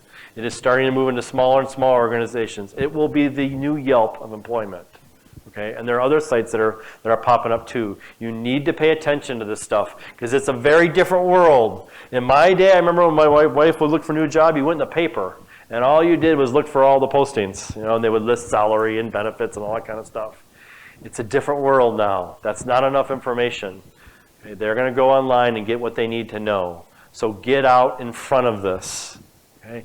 Get some positive comments out there. Establish a presence. You can do it. Okay, you can just create it right away. Just have them do it. All right. Facebook, social media. If you are not on there now, it's huge. That's where people look. Okay. So you want your employees to talk about. Give some positive feedback out there. Finally, you always want to be recruiting. It's a different work world, right? It's a supply and demand thing, right? But now it's in the hands of the demand. It's hard to find people out there. So you constantly want to be asking, who do you know? Who do you know is a good assistant? Who do you know is a good receptionist? You're constantly recruiting. Recruit from your patients. Recruit from your friends. Okay? It's a very connected world. And your job is constantly be drawing a list of people you can draw from. Okay? So, new employees. When a new employee starts, okay, it's called onboarding in the business world, but onboarding really is focusing on the first 90 days. So when you talk about onboarding, what we're talking about is when a new employee starts in your organization, those first 90 days are critical, okay? There are some two stats I want to share with you. Employees who walk into a well-structured onboarding orientation program are 69% more likely to remain at a company for up to 30 years. But here's the stat that blew me away. 78% of all employees that leave within 2 years of starting their job had decided to leave within the first 60 days of employment. Isn't that mind-boggling? Okay. That employees make up their mind whether this is a good place to work or not, whether they get busy starting to look for a new job right away or not, who knows, but they will make the decision, I am leaving. I tried to find the stat, I read it somewhere, but I couldn't find the exact number, but I want to tell you, 56% of all employees right now are either passively or aggressively looking for a new job. Okay? The statistics out there are staggering. The people, especially the millennials, their average lifespan in a job under age of 33 is about 1.5 years. Isn't that crazy? It's very different. Okay? And so the first secret is you have to make the first 90 days impactful. Okay, when they start a job, get them connected to the job, get them connected to each other. It's a super, super important window. Okay, and very often as we're so busy, we get a new employee, oh good, we got the new employee, breathe, get back to work. Okay? Your work's not done, especially those first 90 days. Work really hard in those 90 days to get them connected as part of your organization. Get them understand what a good job looks like. Let them know when they're doing a good job. Let them know when they're not doing a good job. They are coming in looking for that kind of feedback, and you got to give it to them, especially in the first 90 days. Okay? So, poor onboarding program leads to losing a lot of employees because they feel alienated or they just lack confidence. All right? So, focus real hard on how do we make that first 90 days helpful to them. And then at the end of the 90 days, ask them, how do these first 90 days go? What can we do for our next new hire? What can we do to make these 90 days better? What would you have liked to have seen? So, learn from your existing employees, ask their input, and use it for the next employee. Because I will tell you a fact of life, you are going to have increased turnover. Even if you create a great culture, there's going to be increased turnover. It's just the way things are. So part of what you got to get good at then is getting new employees in and getting them connected. So you constantly want to make it better and better and better. Ask your employees, what can we do to do it better? Okay, and then make it better. Does that make sense? Super, super important window, especially with the millennials. Okay. So, keys to a good onboarding program. Whoa, there we go. First of all, show your excitement that they're here. Okay? Do something. Send flowers, send them a letter, do something that makes them feel like you are genuinely excited they are, because I'm guessing you are excited. Okay? But you need to show that excitement. Do something to acknowledge the fact that they said yes. Very important first step. But do something that shows them that you are excited they are coming to work for you. Secondly, big thing, set clear expectations. As soon as they walk in, they need to understand what are the expectations in terms around what does a good job look like, how do you behave here, but help them become very clear in understanding this is the deal when you come to work here. Okay? They are okay with that. They are looking for that. So your job is to set very clear expectations. Give them daily feedback. Address issues sooner. Oops, I didn't table there. Sooner rather than let it fester. Okay? You're much better off to address a problem right away because then they don't live in fear. Daily check-ins. How's it going? How do you like it? What's going good? What's going bad? Make a specific question. Okay? It's kind of like kids. Don't give them a question they can answer with one word because that's what you're going to get. That's not enough. So make a very specific question. Okay? What was the highlight of your day? What went wrong with your day? Okay? What is it you enjoy most about here? What could be different here? But find different questions, ask them, check in with them. Get them connected to their fellow employees. Super, super important. Okay? They will quit an environment where they're not feeling connected to their fellow employees. Okay? They grew up very connected to other people, and work is now a new source of connection. And as we talked about before, get to know them, get to know their dreams, get to know their goals. Okay? It's super important to create that connection, because for them, it's not just work. Okay? This is work life as well. Finally, get their feedback, as I talked about. Get their feedback on, hey, what can we do to make the onboarding process better? Is that helpful? Okay. Now I want to turn my attention to motivating people. Okay? I hear this a lot. Kids these days aren't motivated to work. Okay? I can't get them to go above and beyond the job description. Well, I will tell you, in my experience, I don't think millennials are any different than Gen X's. I don't think they're any different than baby boomers. I think as humans, we are all motivated by the same things. Okay? And I will tell you, money is not a motivator. For years, as a manager, I tried to motivate people through incentives, through rewards, okay? Through better pay. Money does not motivate. And I will say this again. Money is not a motivator. Money can be a demotivator. If I don't feel I'm paid fairly, it will be demotivating. Your job with compensation is to make it so that it's off the table. I feel like I'm being paid fair, and that's all you're trying to do. Okay? You're very hard to motivate. In fact, I will make a case pretty strongly. People are not motivated by money. Okay? They're motivated to make money. I need to make money so I can go do the things I need to do in life. But offering me an additional dollar isn't going to change how I function at work. Does that make sense? So don't view money as a motivator. The question becomes then, where does motivation come from?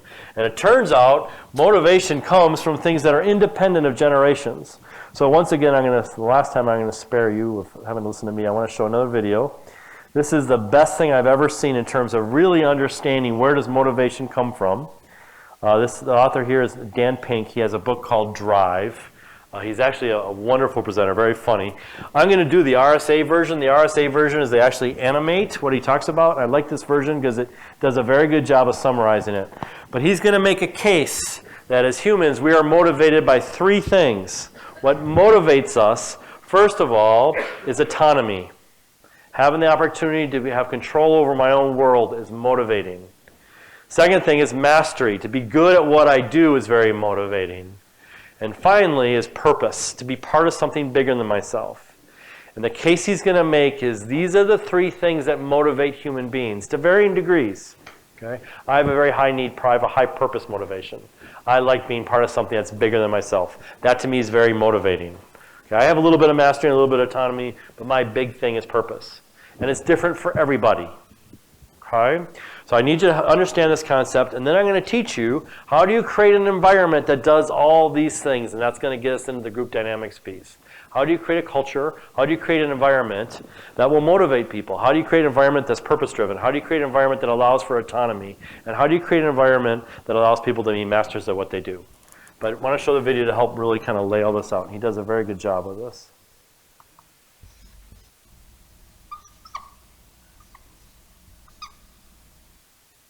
The volume's right.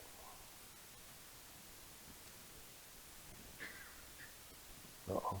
Our motivations are unbelievably interesting. I mean, I've been working on this for a few years, and I just find the topic still so amazingly engaging and interesting. So I want to tell you about that. The science is really surprising.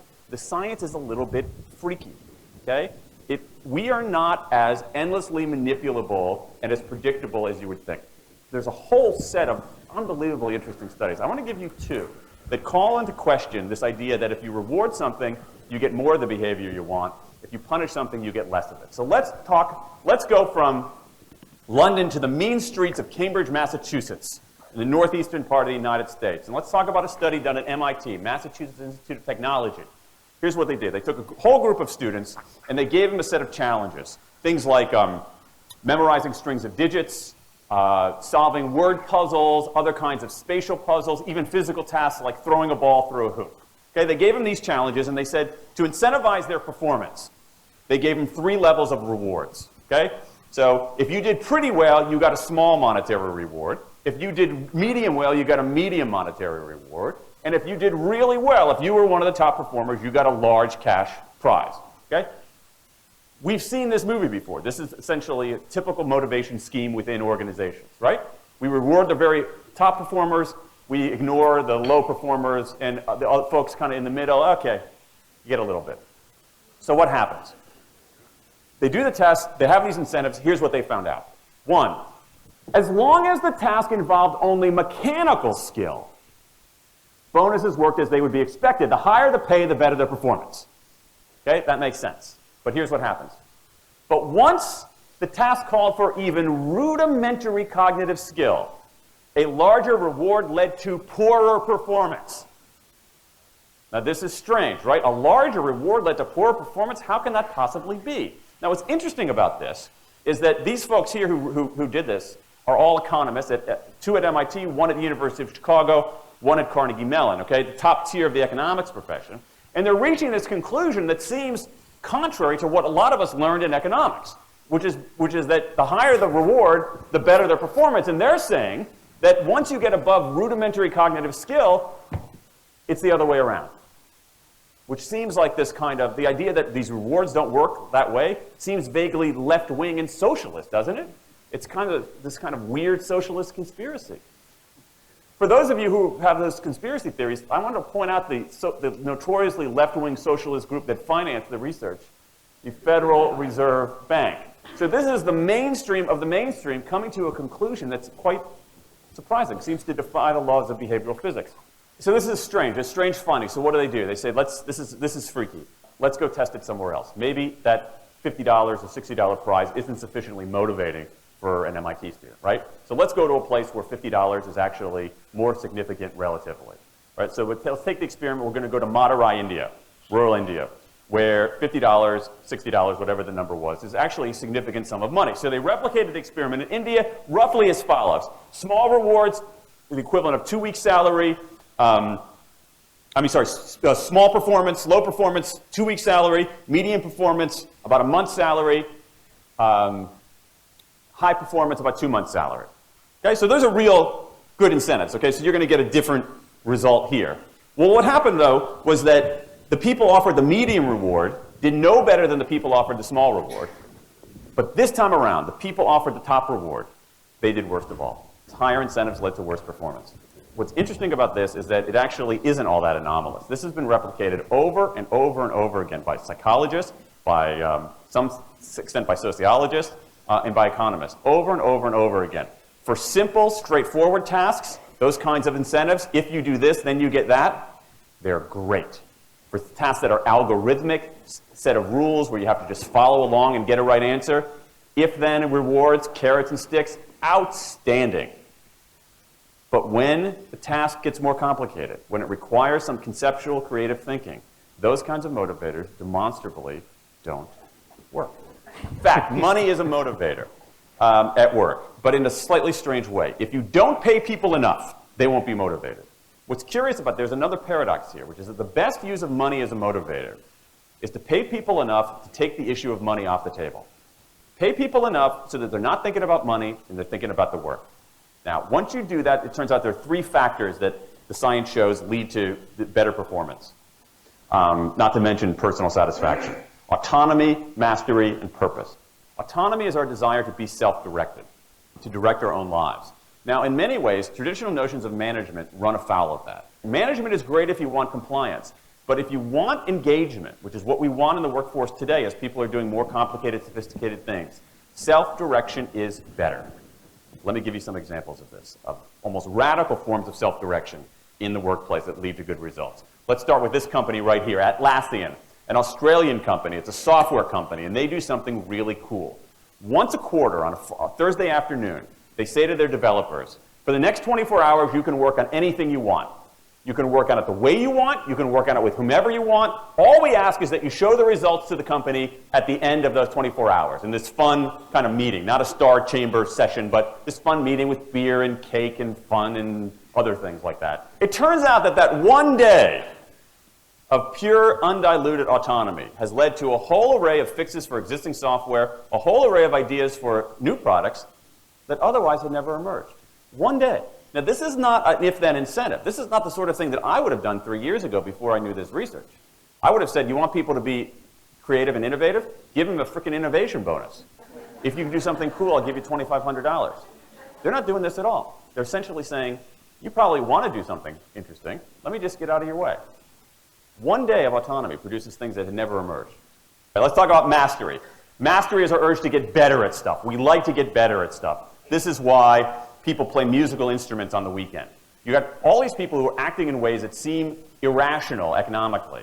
They play musical instruments on weekends. Why? It's not going to get them a mate. It's not going to make them any money. Why are they doing it? Because it's fun, because you get better at it, and that's satisfying. Go back in time a little bit. I imagine this if I went to my first economics professor, a woman named Mary Alice Schulman, and I went to her in 1983 and said, Professor Schulman, can I talk to you after class for a moment? Yeah. I got this inkling. I got this idea for a business model. I just want to run it past you.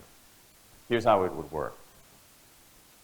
You get a bunch of people around the world who are doing highly skilled work, but they're willing to do it for free and volunteer their time, 20, sometimes 30 hours a week.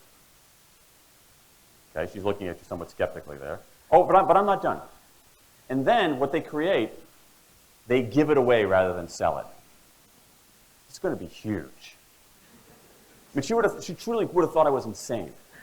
Okay? It seemed to fly in the face of so many things. But what do you have? You have Linux powering 1 out of 4 corporate servers in Fortune 500 companies, Apache powering more than the majority of web servers, Wikipedia. What's going on? Why are people doing this? Why are these people, many of whom are technically sophisticated, highly skilled people who have jobs?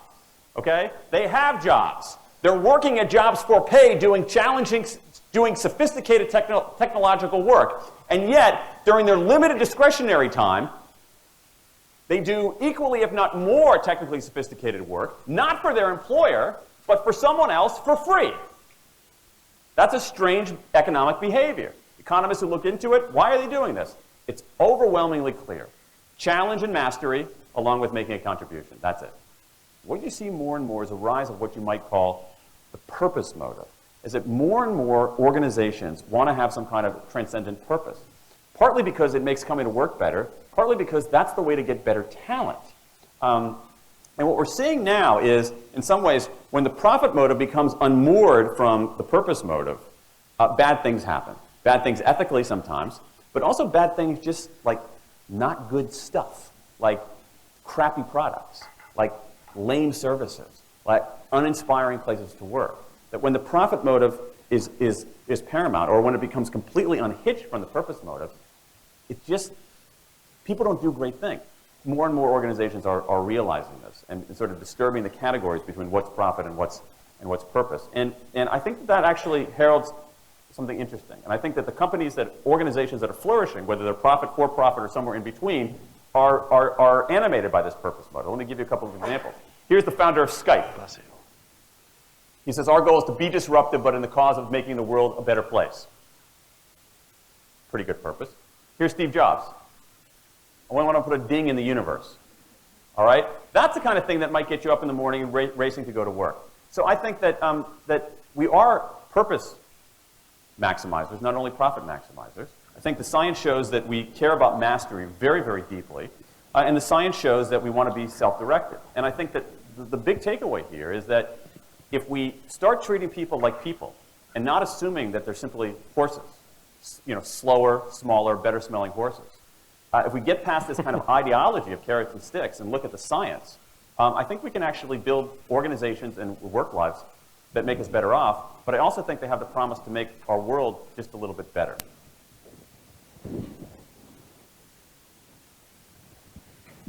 All right. What do you guys think? Think that applies to your world? Yeah. I do. I don't think how small or how big you are as an employer matters. I think all those things are true. Okay? So let's summarize. Motivators. First of all, autonomy, desire to be self-directed, to direct our own lives. Again, these three variables are different for everybody. For some people, they have a very high need for autonomy. Other people, it's not as important, it's not as motivating. Second thing, mastery, the urge to get better and better at what I do. Being able to come to seminars like this where I can learn more and get better at what I do. That motivates some people. I want to be better at the job that I do. And then finally, purpose, to be part of something bigger than myself.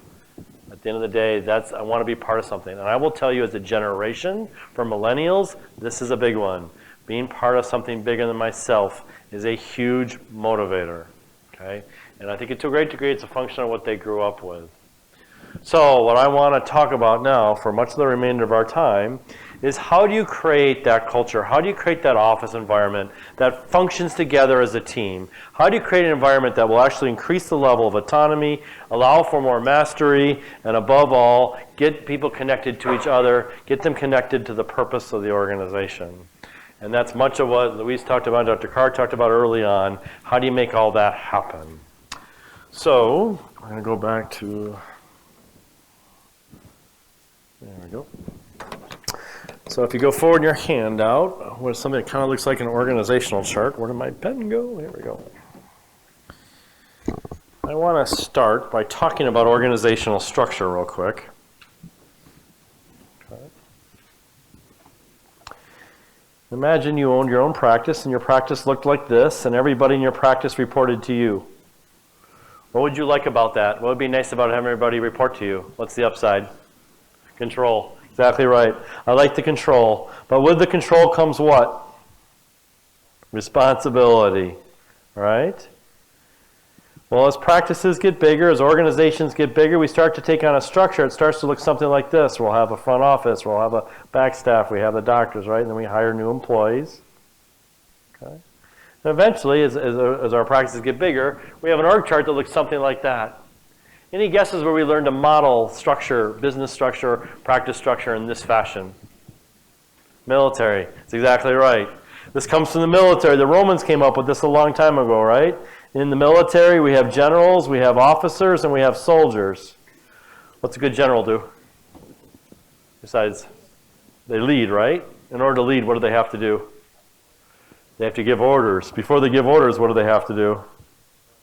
Strategize, right? If you really think about it, their primary job is to do the thinking, have the vision, okay, set the deal. What's a good soldier do? Follows orders. We want you to think, but not that much. Okay? Your primary job is to do the doing, right?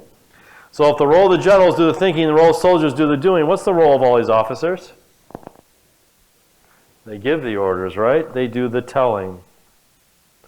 And to a great degree, this is what we do with our practices. It's a great degree what we do with organizations. We have someone who's responsible to do the thinking. We have the rest of the people that tell other people what to do, and then we have the people that do the doing. And that's kind of how we structure our business. Okay? Problem is, I found myself at least wishing these people would do more than the doing. I found myself wishing they would take on more accountability. I found myself wishing they would make decisions. Okay? I found myself wishing they become more customer focused. Because in our world, right, we have the owner, okay? We have the office manager, okay? And we have the frontline employees, the assistants, the hygienists, right? And down here we have the patient. Okay. And I found myself, and no matter what kind of business you're in, I found myself wishing that these people would do more than the doing. I found myself wishing they'd become more customer focused. I found myself wishing they would take on more accountability. I found myself wishing they would make decisions. So I started doing all these things to make those things happen. I gave away gift cards to our employees who did cool things on behalf of our customers or the patients, right? I took everybody white river rafting, thinking that would bring us together as a team and get them to function better with each other. And I did all these things trying to make that happen, and none of that seemed to work. Till one day I had an epiphany. And the epiphany I had was this. If I were to go deep inside the heart and soul of this person, which direction would I find them truly most concerned with? Would they be looking to the patients? Would they be looking to their teammates? Or would they be looking up to their boss? What direction is truly most important to this person? Boss, right? Why might it be the boss? Because that's the one that determines whether or not they keep their job, doesn't it? That's the person who sets the expectations that I must meet. That's the person that takes my accountability away if I don't get the job done, right? That's the person that determines whether or not I get a raise. So at the end of the day, all these people really are going to be looking to their boss, aren't they? What direction is this person looking? To their boss. So where's everyone's collective rear end facing? These structures create very upward-looking organizations, don't they? Okay. Well, we talk about looking to our teammates. We talk about being patient-centric. At the end of the day, really, all these people are looking out for themselves, as they should. In order to protect themselves, they're going to be looking to make sure they're meeting the expectations of the boss. Because it's the boss that deals with the accountability. Because if this person's not meeting the job and not getting things done, this person has to step in and take it. If this person isn't getting the job done, this person has to step in and take it. So the problem with that is, at the end of the day, guess who has all the accountability? And while I like the control, I hate the responsibility, right? It's exhausting. So the question becomes, how do you change this? How do you create an environment where everyone's not looking up to the boss? How do you get people to truly become accountable to each other and not to the boss? And that's what I want to show you to do. How do you get a group of people, how do you get a team of people to become accountable to each other and not always looking up at the boss? How do you get these people to function better together? How do you create an environment that these people will work better with each other? Okay? And that's kind of be the mission that will draw together everything that we've talked about so far. So what I'd like everyone to do is to go to the next page in your handout. What page are we on, 11? Or what's the one that blank right there? Sure. What's that? No, that one. 19. Oh, not even close. Go to page 19. And I would like everyone to take a second, and I want you to think through your life, and I want you to identify the best team you have ever been on. I've had people talk to me about their families. I've heard high school sports teams. It could be a work team. I want you to think through your life, and I want you to identify the best team you have ever been a part of. Once you have that team firmly in mind, I want you to write down what made that team so great. Why was that team so great? All right, quick question for you. Was it easy or hard for you to identify your best team? Show of hands, who found it pretty easy to identify their best team? A little more than half of you. So what made it easy? The fact that that team kind of stands out compared to your other teams? That team kind of came to mind pretty quickly, right? For those of you who found it hard, was it hard because you had so many great teams to choose from and you weren't sure which one to pick? Or not sure if I've ever really been on a great team? Usually it's the second. Kind of goes back to my thesis. Most teams really aren't that functional. If you've been lucky enough to experience a good one, right, tends to stand out. So let's see if we can identify what were the common threads amongst all your best teams. So shout out, what came to mind as you thought about your best team? And I want to see if I can't organize this in a way that would be helpful. So what came to mind as you thought about your best team? I wasn't involved in that. I didn't have to micromanage, right? No. Yeah, we looked out for each other. And we had each other's backs. We had good communication. Good communication. We respected each other. What else? We knew our goal. What else? It was fun. It was happy and positive. We shared knowledge. We all got better. We all grew. We had ownership. We were successful. What else? We had good leadership. What did good leadership do? What did they do? What made them good? We were empowered.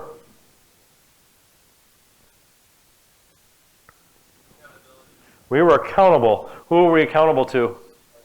Oh, we were accountable to ourselves and each other. What else? Yeah, we didn't punish risk-taking. We were authentic. We embraced failure. Do any of you have any conflict in your best team? Oh yeah, I love that. Oh yeah. Have you ever have dissent, debate, any kind of conflict? Dave, give me a feel. How many of you had some conflict or debate or dissent on your best team? About half of you. Okay. All right, so we had some conflict. What else? We were passionate. What else? We had integrity. Is that what I heard? Okay. What else? Equal participants. What else? Clear values. It goes a few places. I'll put it here. What else? We solve problems together.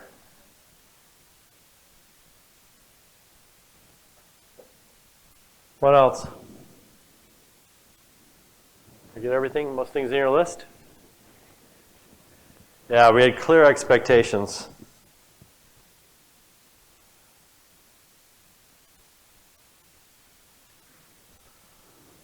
Okay. We covered for each other.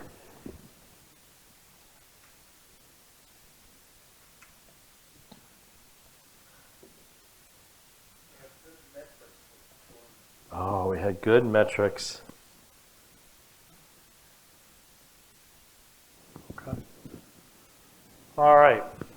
I can almost always take everything I hear as people talk to me about their best team and put it into these 6 categories. To the point I am convinced. These are universal truths on all teams. Okay? Because I break teams into 3 categories. Most teams in my experience aren't even functional. We talk about them as teams, but if you objectively observe them for a period of time, you would say, that's not even a functional team. Some teams are functional. Okay, there are functional teams in this world, but there are very few teams that are actually accountable. So I want to show you what's required to go from non-functional to accountable, and I'm going to tell you the secret is all right here. So I'm going to save you the pain of having to read my handwriting. If you turn the page, these are the 6 things that are required to go from non-functional all the way to accountable. In order to have a functional team, in order to have a functional office practice, I'm going to tell you you need 4 things in order for that to happen. The first thing is you need a clear and commonly accepted purpose.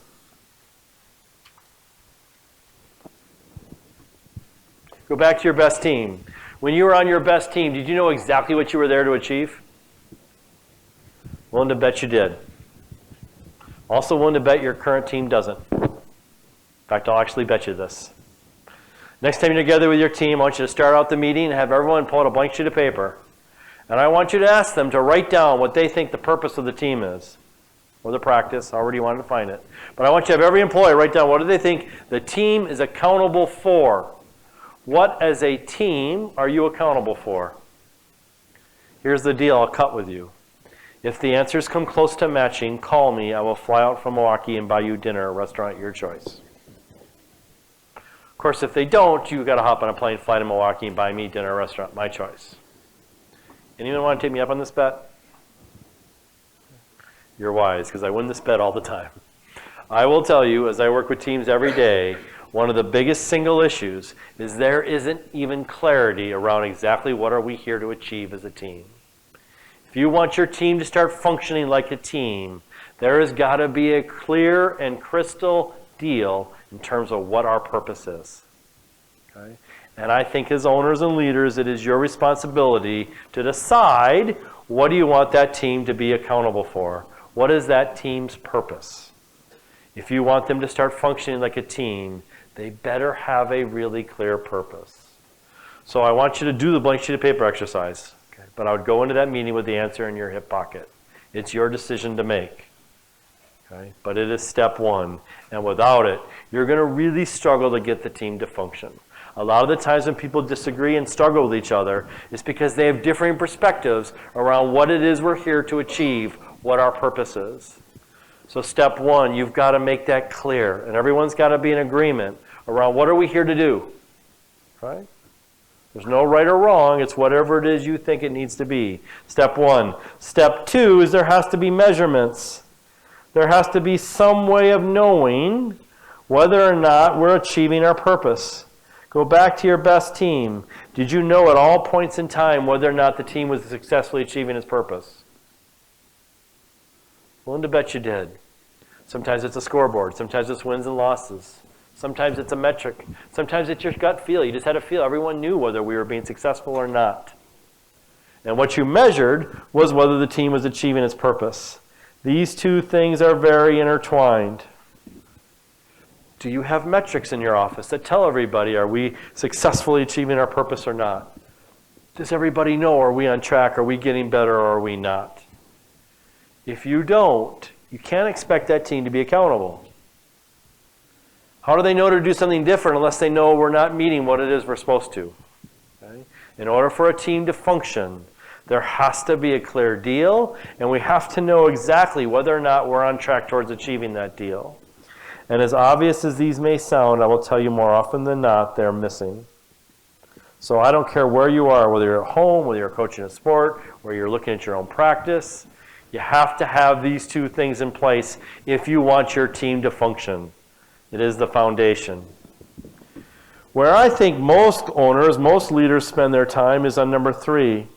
And there's two things here. In order to have a functional team, first of all, you need competent people. I have yet to experience a functional team that tolerated incompetence. But rarely do I ever hear people talk to me about their best team and describe it as a bunch of Michael Jordans or a bunch of LeBron James or a bunch of superstars, right? Go back to your best team. I'm willing to bet you didn't have a bunch of A players. That's not why your best team was so good. You had different skill sets. We were all good at what we did, and together we were awesome. But you can't have a functional team if you tolerate incompetence. If you have someone who's not competent and you tolerate that, what do you think that does to the competent people? Yeah, it demoralizes them and demotivates them. Okay? A team can't function if you tolerate incompetence. But you don't need a bunch of superstars to get a team to function. Secondly, you need capable processes. You need good communication. You need clearly defined roles and responsibilities. We need to know what decisions we can and cannot make. We need processes that enable us to achieve our purpose.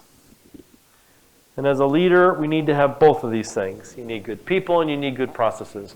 People have to know what decisions they can and cannot make. I'm going to give you a tool that will help with that. They need good problem-solving process, right? We need to be able to communicate well. We need the processes and you need competence. And those are both very important. But they are not the most important thing.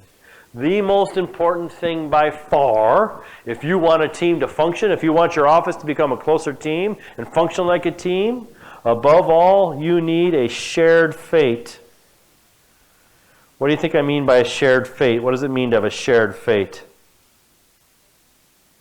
What does it mean to have a shared fate? We're in it together, whether we win or lose. Exactly right. What happens to one happens to all. In fact, that's my definition of a team. A team is a group of individuals that have a shared fate. And unless you have a shared fate, I promise you, you are not going to have a team that functions like a team. Okay? Any former military personnel in here by any chance? Anyone served in the? Oh, quite a few. Well, thank you all for your service. What's the first 3 months called? Basic training. And what do you think they do during basic training? Yell at you, right? They break you down, don't they? And they reconnect you to your team. I have a good friend. He's a former Marine. I accidentally called him an ex-Marine. That was a mistake. And I asked him, I said, what was basic training like? He called it boot camp. I'm like, what was boot camp like? And he's like, oh, it's different depending upon where you go. But no matter where you are, it's all to the same effect. Excuse me. I kind of sneeze. My daughter always says, say strawberry, strawberry, strawberry. Strawberry, strawberry, strawberry. He goes, oh, it's to the same effect. I'm like, oh, yeah, what's that? He goes, well, I figured it out the very second day. Very second day, the sergeant came in the barracks, woke us up at 0500, dragged us all out to the beach, and told all of us that we would be going from here to over there as fast as we possibly could along the marked obstacle course. It turned out to be a 90-minute physical gauntlet. We swam to the point we almost drowned. We ran forever. We climbed walls. We crawled under wire. We ran around and around this obstacle course in the forest until finally they let us finish. He goes, yeah, and I finished first.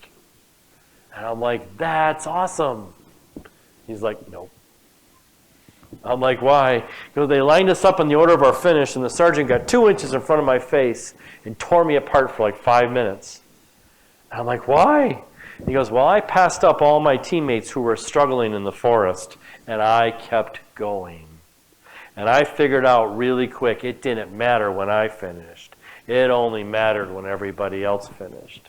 And that's what they did during basic training, is they made your life increasingly miserable till you learned it was about the team and not yourself. In that kind of environment, you need really high levels of teamwork. So everything they did was about shared fate. Everyone lost their hair. They all wore the same clothes. They all ate the same food. Everything was about creating shared fate. If you want a team to function like a team, you better create some level of meaningful shared fate. For those of you who played sports, when someone was late for practice, who ran? Everybody. Shared fate. I have a good friend. A few years ago, I'm sitting on his deck watching, he's 5 kids, and we're sitting there talking. I'm watching all 5 of his kids play, and it occurs to me, they're all good kids. I mean, like, what are the odds of that, right? So I turn to him like, how did you pull this off? So he starts explaining the parenting thing to me because he keeps insisting I'm not one because I've only got 1 kid. He's like, you're not really a parent until you have 2, because once you have 2, you're now in man-to-man, okay? But once you have 3 kids, you kind of have to go to zone because you're now outnumbered. Okay. But at 5 kids, you kind of have to resort to extraordinary measures. I'm like, oh yeah, what's that? He goes, well, Beth and I learned pretty early on, the only way we were going to survive 5 kids is that whenever any one of them acts out, we punish all 5 the same. I'm like, you what? He's like, oh yeah, works like a charm. He goes, think about it. If Audrey starts acting out right now, what do you think the other 4 are going to do? Yeah, they're all going to come in and say, stop it, because they don't want to get in trouble too. And I'm like, that's nuts. He's like, no, it works like a charm. It's like what you teach. It's called creating shared fate. In fact, Beth, his wife, had just grounded their oldest one for 2 days. First time they had to ground a kid. And all of a sudden it occurred to her, while the rest of them didn't do it, they all knew about it, so she grounded them all. It's like, it was awesome. We had the house to ourselves for 2 days. It was great. Okay? Shared fate. If you want a team to function like a team, you better create a real and meaningful shared fate. In most offices, okay, you know what defines a team? Is we all work for the same person, right? And because we work for this person, we are now a team. Guess what the shared fate is at this point? Surviving the boss. You know what the conversations in the hallways are? You won't believe what he did this morning. Oh yeah, wait to hear what he said yesterday. And those become the conversations that will gel a team and create a shared fate. My first boss out of college was a guy named Don. We all survived Don for a few years. Don finally left. I will tell you, for the next 3 years, we told Don stories, because that's what made us feel like a team. Okay? It can be a very strong team. It's a strong shared fate, but it's not a very healthy one. Your job as a leader, if you want a team to function like a team, is to create a real and meaningful shared fate. There's all sorts of ways to do it. You can do it by getting everyone focused on achieving a set of metrics together. Okay? You can do it by making it hard to get on the team. You can do it through compensation. You can do it with pizza on Friday. You can do it all sorts of ways, but it starts with, how do you think about your team?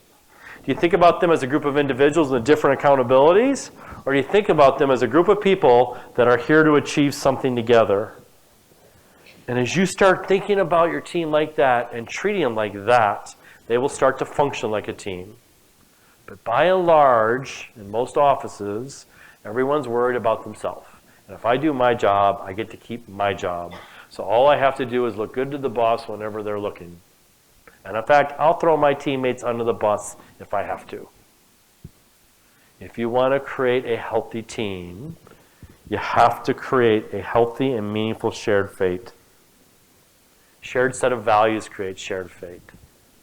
Okay, common enemy creates shared fate. There's all sorts of ways to do it. But your job as an owner or a leader is to create that shared fate. And if you have these 4 things, I promise your team will function like a team. I promise you'll have a team that will start to function. I'm going to give you the skill sets to make all this happen. But this is the foundation. And without it, you've got no chance no matter what I teach you. So it starts with you saying, hey, do I want my office to function like a team? Do I want that healthy work environment? If you want that, then these are the first 4 things you need to do. And I'll tell you they're sequential. You've got to establish the purpose. You've got to figure out how you're going to measure whether or not we're achieving that purpose. I'm guessing most of you already have this. Most of you have competent people and capable processes. I'm going to give you some tools that will help you here. But above all, you need to dial up the shared fate. What happens to one happens to all. Okay? Now, you can have a functional team, but all the accountability can still rest with the leader. If you want to get your team to become accountable to each other, if you want to get them starting to say what they really feel to each other, if you want to get them working through their stuff together and not always knocking on your door asking what to do, all the magic and all the heartburn is in step number 5. Because what you're going to find separates accountable teams from functional teams is that let's put it this way, all real issues are dealt with together. So the only thing I'm ever going to ask you to memorize is the definition of a real issue.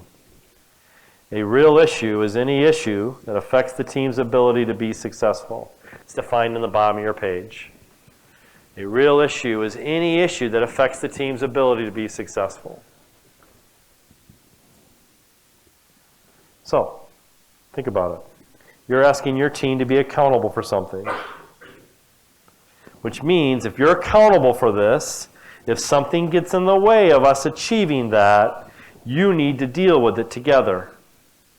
Make sense? I'm asking you to be accountable for something. Anything that affects your ability to deliver on that, you now have to address. Yes? So, my daughter is in high school, and invariably they get put into different groups to do a project. Yes. And so what I notice is that after a while, there are a bunch of kids that are always in the same group, and they always want to be with the smart kid that's going to end up doing all of the work. Whereas the other ones are just going to be there to just say a sentence, and they designate the kid who does all the work, to present all the work. Right. So what do you do in situations like that? So the question is, first of all, is that a team? Okay, are they truly a team, and do they have a real shared fate? Now, in most cases, okay, they are a team because they get the same grade, right? So they have a shared fate, so we have all those things, but you know what they don't do? Is they don't address the real issues. What's the real issue here? One person's doing all the work, but they're not talking about it, are they? So in order for that to happen, we need to learn to talk about that. And that's what changes things. And that's the problem is, how do you get them to say that to each other? And it's no different in your office. How do you get your employees to start talking to each other about this stuff? Because I think most employees do. They don't talk to each other. They talk behind each other's back. Or they don't say anything. Or they run to the leader and say, fix this. Okay? And that's when I'm going to show you exactly what takes place. So if you want to fix it, you got to get them talking to each other.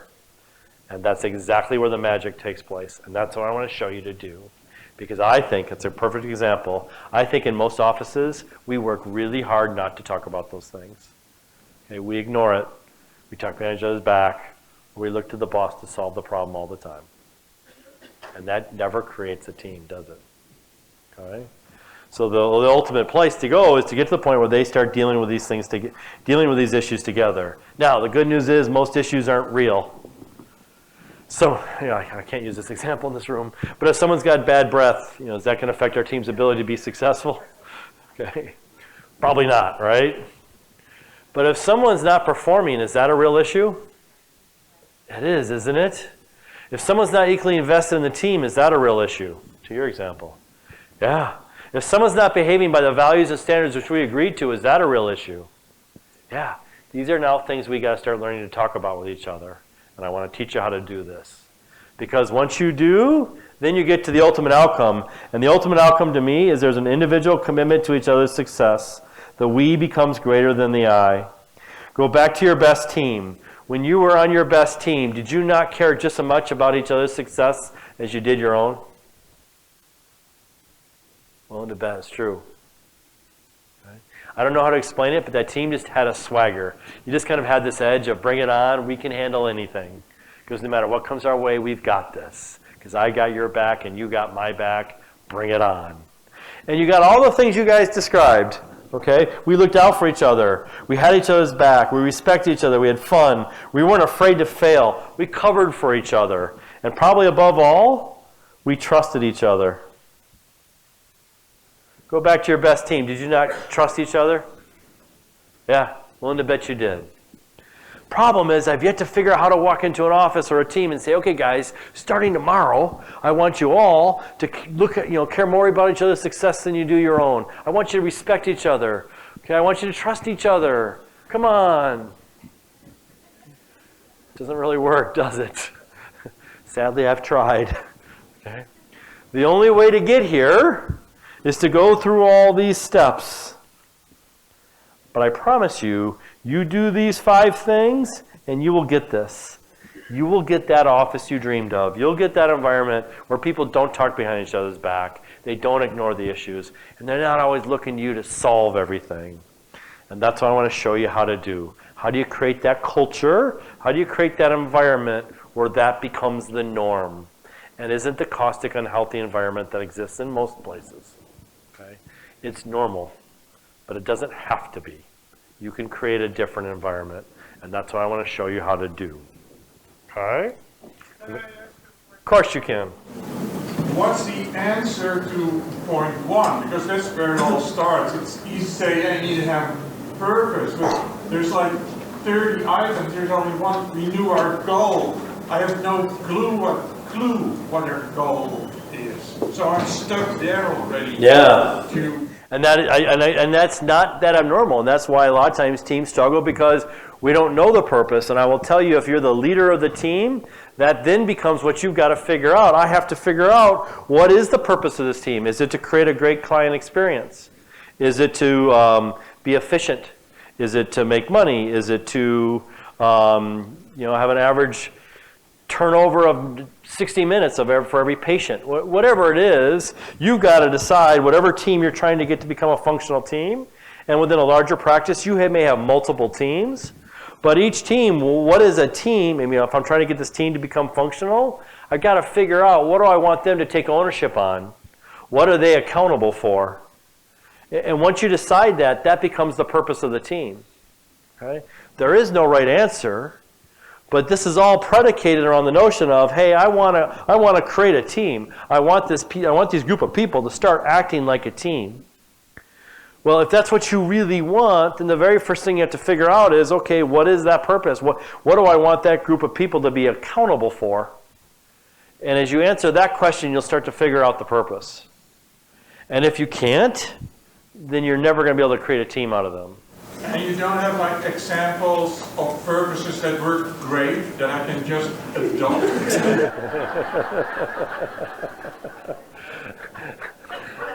I can give you tons of different purposes. Your purpose is to be the best endodontic office in the Netherlands. That's your purpose. It's really clear. You want to be the best endodontic office. Purpose already achieved. Okay. I will come to Wisconsin and buy you dinner.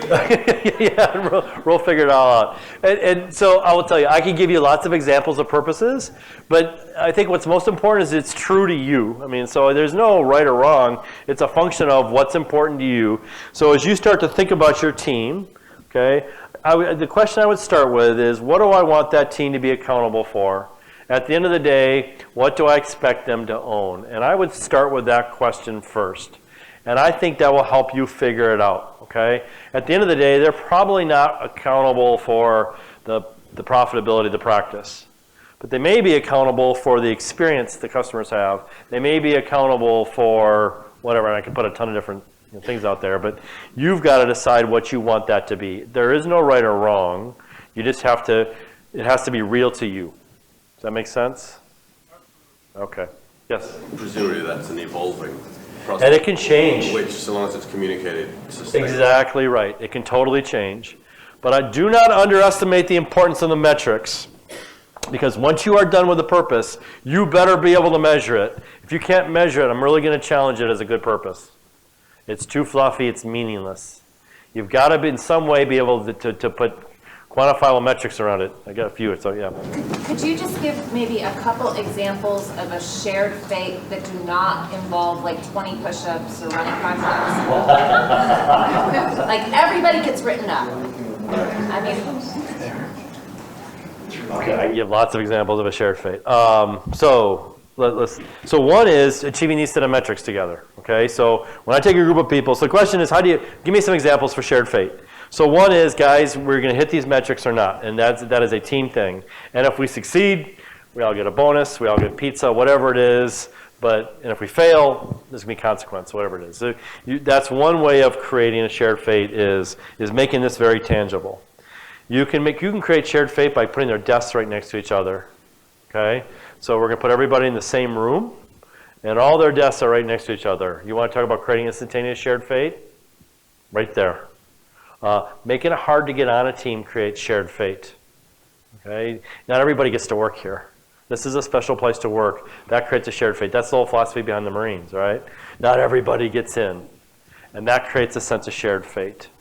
You can do it by trying to achieve a goal and just get everyone excited around achieving a goal and create a positive or negative consequence as a result of that. A lot of it comes in how you deal with issues.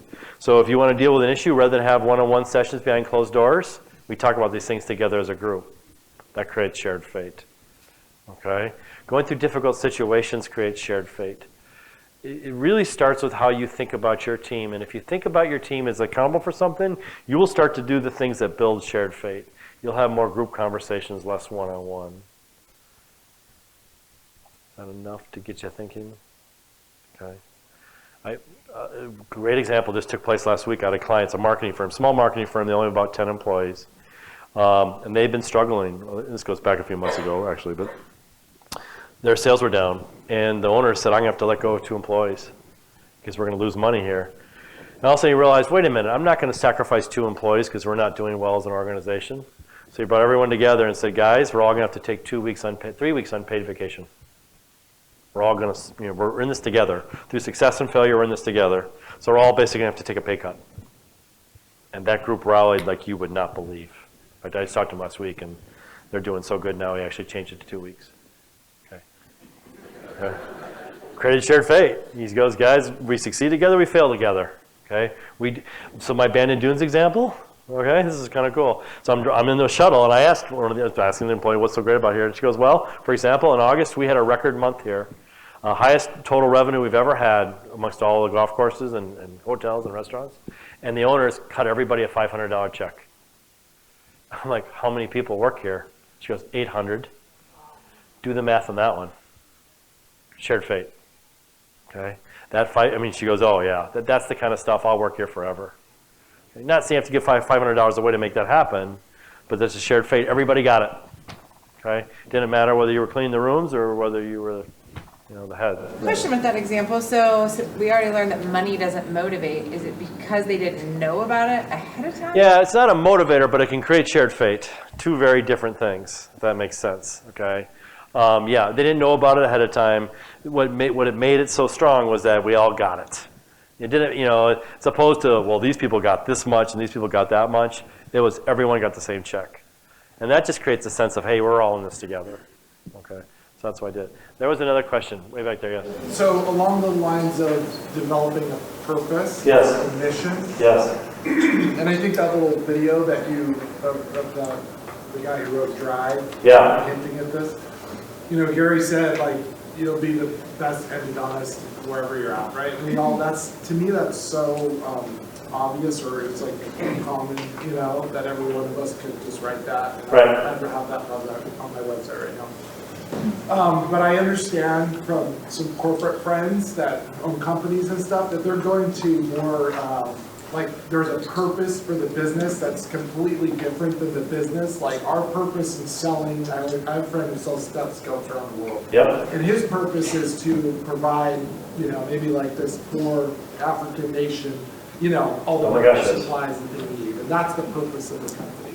So I think about that, and maybe it wouldn't be so far off from doing root canals, but you know, I was just kind of writing it down, and I'm thinking I want to create a place where, you know, we all love to work. Yes. You know, because we're providing something no one else can provide. Totally right. You know, or Yeah. also do something like a common goal. And I wanted to get your feedback on that. Is that happening a lot more? A lot more. And you can always default to, I want to create a great place to work. And someone came to me at break and I guess there's a book about this golf course place. The owner, the founder said, hey, when I created this, it wasn't about making money. I wanted to create a great place to work, basically is what he did. And that explains everything I just experienced. And guess what? I guarantee you he's making a lot of money. Okay, and I flew halfway across the country to go golf there. And it is the most remote place in the whole northwestern part of the country. But you do it for that great experience. So yeah, you can create a purpose around, hey, we're going to create a great experience. I mean, you make a difference in people's lives. I mean, you know how painful it is to go through that, yet you can create an experience where it's a positive experience for people. You can do all sorts of things, but I think it's got to be meaningful to you. And I think that's what's most important, okay? And obviously part of you do what you do is to make a living, and that's part of it. But I think good purposes transcend that. Okay, and it's kind of a contradiction. You go do something meaningful, the money will come. If you focus everything on making money, it'll be much more of a challenge. Okay, but it has to be real to you. That's why you can't just take someone else's purpose and make it yours. The problem with being the best endodontist in Timbuktu is, what does that mean? What does being the best mean? Answer that question, and that becomes a good purpose. Okay, the best means is we're always available. When you have an emergency, we're here for you, or we always do a great job, whatever it is. You know, we communicate well with our referring doctors. Referring doctors are always, we meet their expectations in what we do. Okay, we don't do too much or too little, right? So define what best is, and then that becomes a meaningful purpose. Okay. Yeah. When the person over here said something about an example of shared fate, Yeah. say as an example, I mean, because we don't want to feel like we're like punishing our employees because we want to create a team atmosphere. Right. But let's say I'm the first person in the morning and I realize that the last person to leave never locked the door to the office. That never happens. That's a problem. Or maybe Yes. my best referring office called and had a question for me and had a patient in the chair, and then I find out later no one told me that. Right. So can we use those as examples of how we would emphasize that that's something we won't tolerate? Absolutely right. Without feeling like we're, like the example you gave with your children, grounding all of them. Right. So it doesn't always have to be a negative thing, right? But what I'm going to do in situations like that, someone leaves the door unlocked, what's my normal tendency as a leader to do? Figure out who's the last one, I'm going to go have that conversation. Okay? Instead, what would I do if I want to create a shared fate? We discuss it with everybody, okay? Because you know what? We're all going to forget at some point in time. So the key is, all right, we're all going to become accountable for making sure that door's locked. So it's not just, we're going to have a bad day, but what can we do to prevent that from happening again where someone has a moment?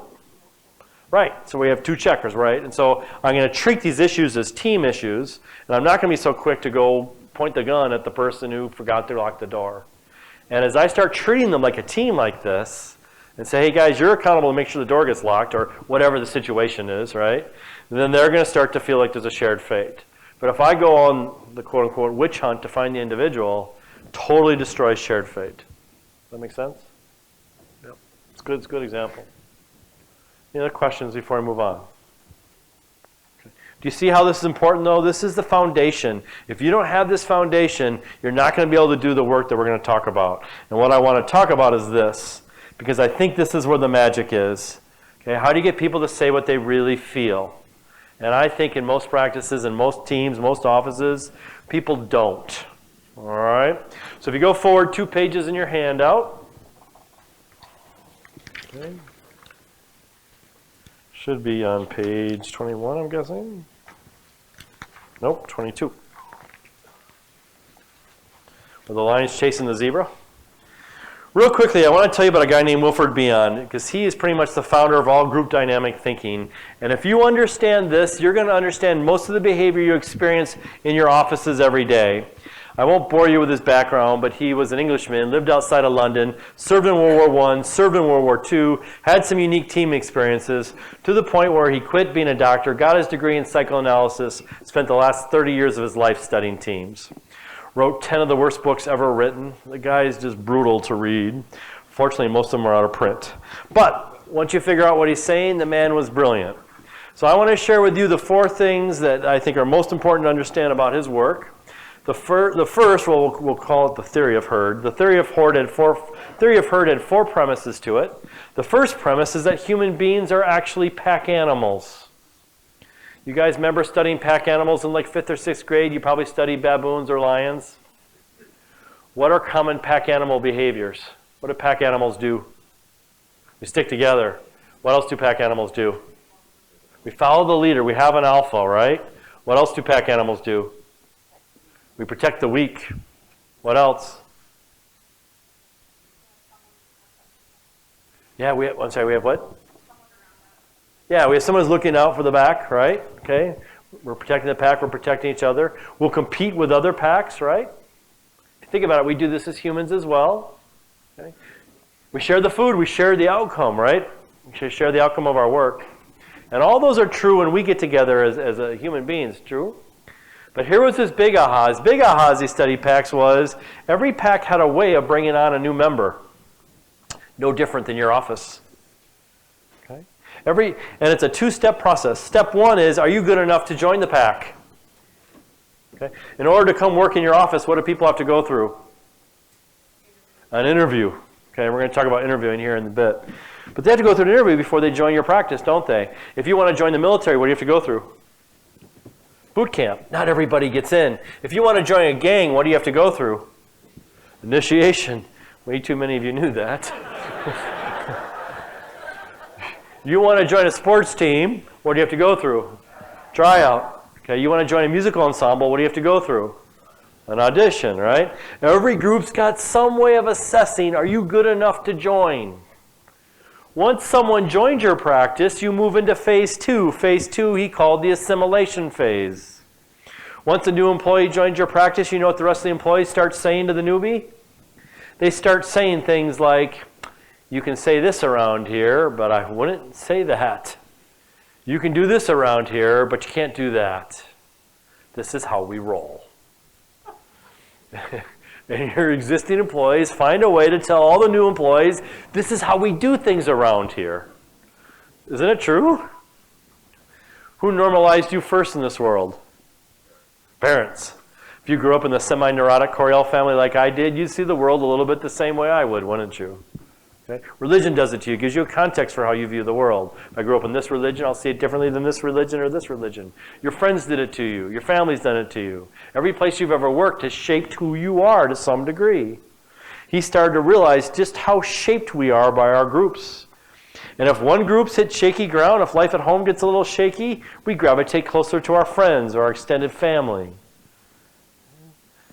And he started to realize, man, individual action is actually a myth.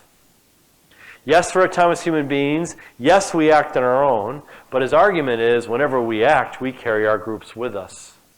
And they don't even need to be present to influence us.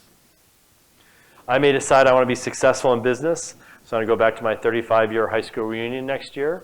I can prove to everybody I wasn't the loser they predicted I would be. Here's a group of people I've been seen in 34 years, yet I may still carry them with me. Okay?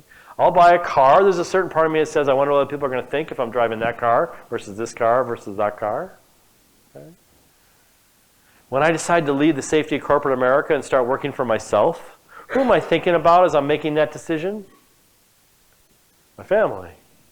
This doesn't go well. We're raiding our daughter's college fund, right? Selling the house.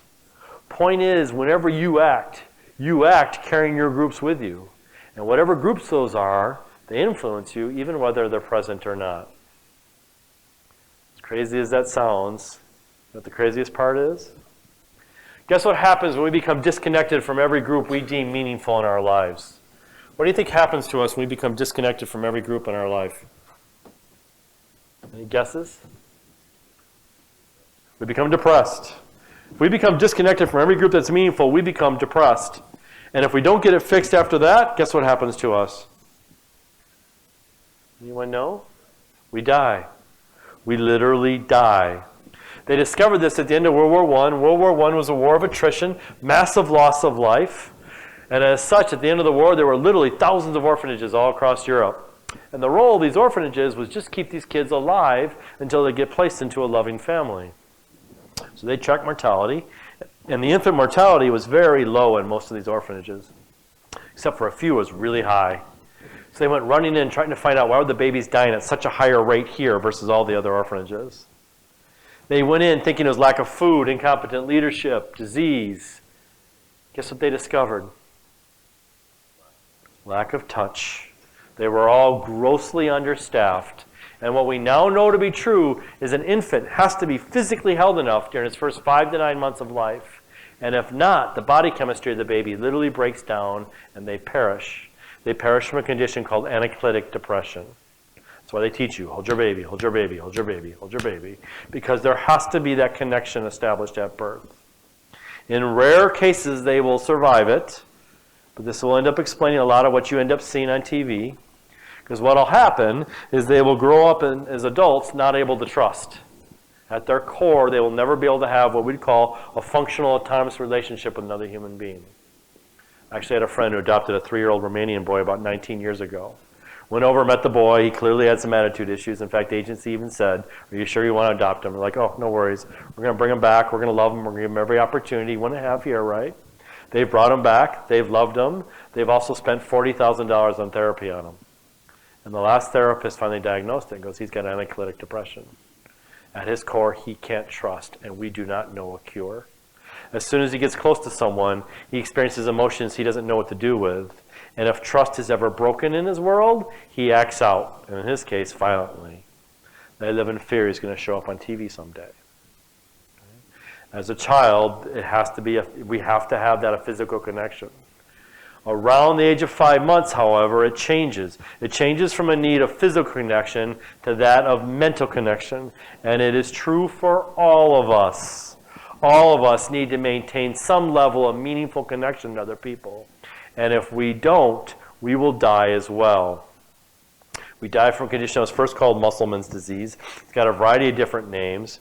It was actually documented during the Vietnam War. In the Vietnam War, like all wars, if you're captured by the enemy, you're put behind enemy lines, you're put into a POW camp. Horrible, harsh conditions. You're barely fed. No letters get through. No phone calls get through. You're barely kept alive. The Viet Cong did what every country did was, and that's when a letter would come, they'd open it up, look for intelligence, and then they'd throw it away. Except in their case, if it was a Dear John letter, you guys know what a Dear John letter is? It's a breakup letter, right? Okay. I have to explain this sometime to kids because they don't even understand what a letter is. Okay. They must have like Dear John Facebook post or something. Okay. But in case you don't know, Dear John letter is a letter of separation. Sorry, honey, I'm leaving you for the guy down the street. Guess what they did whenever that letter came? They gave it to him. And you know what they found? Almost 70% of them died within 3 weeks of getting that letter. Because what kept them alive in these horrible conditions was a connection to a group that wasn't even present. And when that connection broke, they gave up. They literally lost their will to live. They either took their own life or they stopped eating, their immune system shut down, and they died. So I don't share this to depress you. I just need you to know that our strongest biological need is our need to be connected to each other. And as a result, what Beyond discovered is we operate out of fear of separation. And as humans, we will go to extraordinary lengths to stay connected to other people. If you want proof, go back to high school. How many times did you ever do something or say something you didn't want to do or say, but you did it to stay in good stead with a group that was important to you? If you don't remember, does anyone have any teenagers here? Is this not their everyday? What they wear, what they say, everything they do is designed to stay connected to a group that's important to them. That group may change every month, right? Well, we do it as adults too. We're just a lot more sophisticated about it. explains the phenomenon. You walk in the room and you say, hey guys, we're going to do X, Y, Z. And your employee is sitting here thinking, that's really stupid. Now, what do you think they're going to say? Great idea. When do we start? Okay. Charge. Why? Because I don't want to experience this. Sometimes I'm afraid of being physically separated from the group. More often than not, I'm afraid of being mentally separated from the group. I'm afraid of being ostracized. I'm afraid of being deemed a non-team player.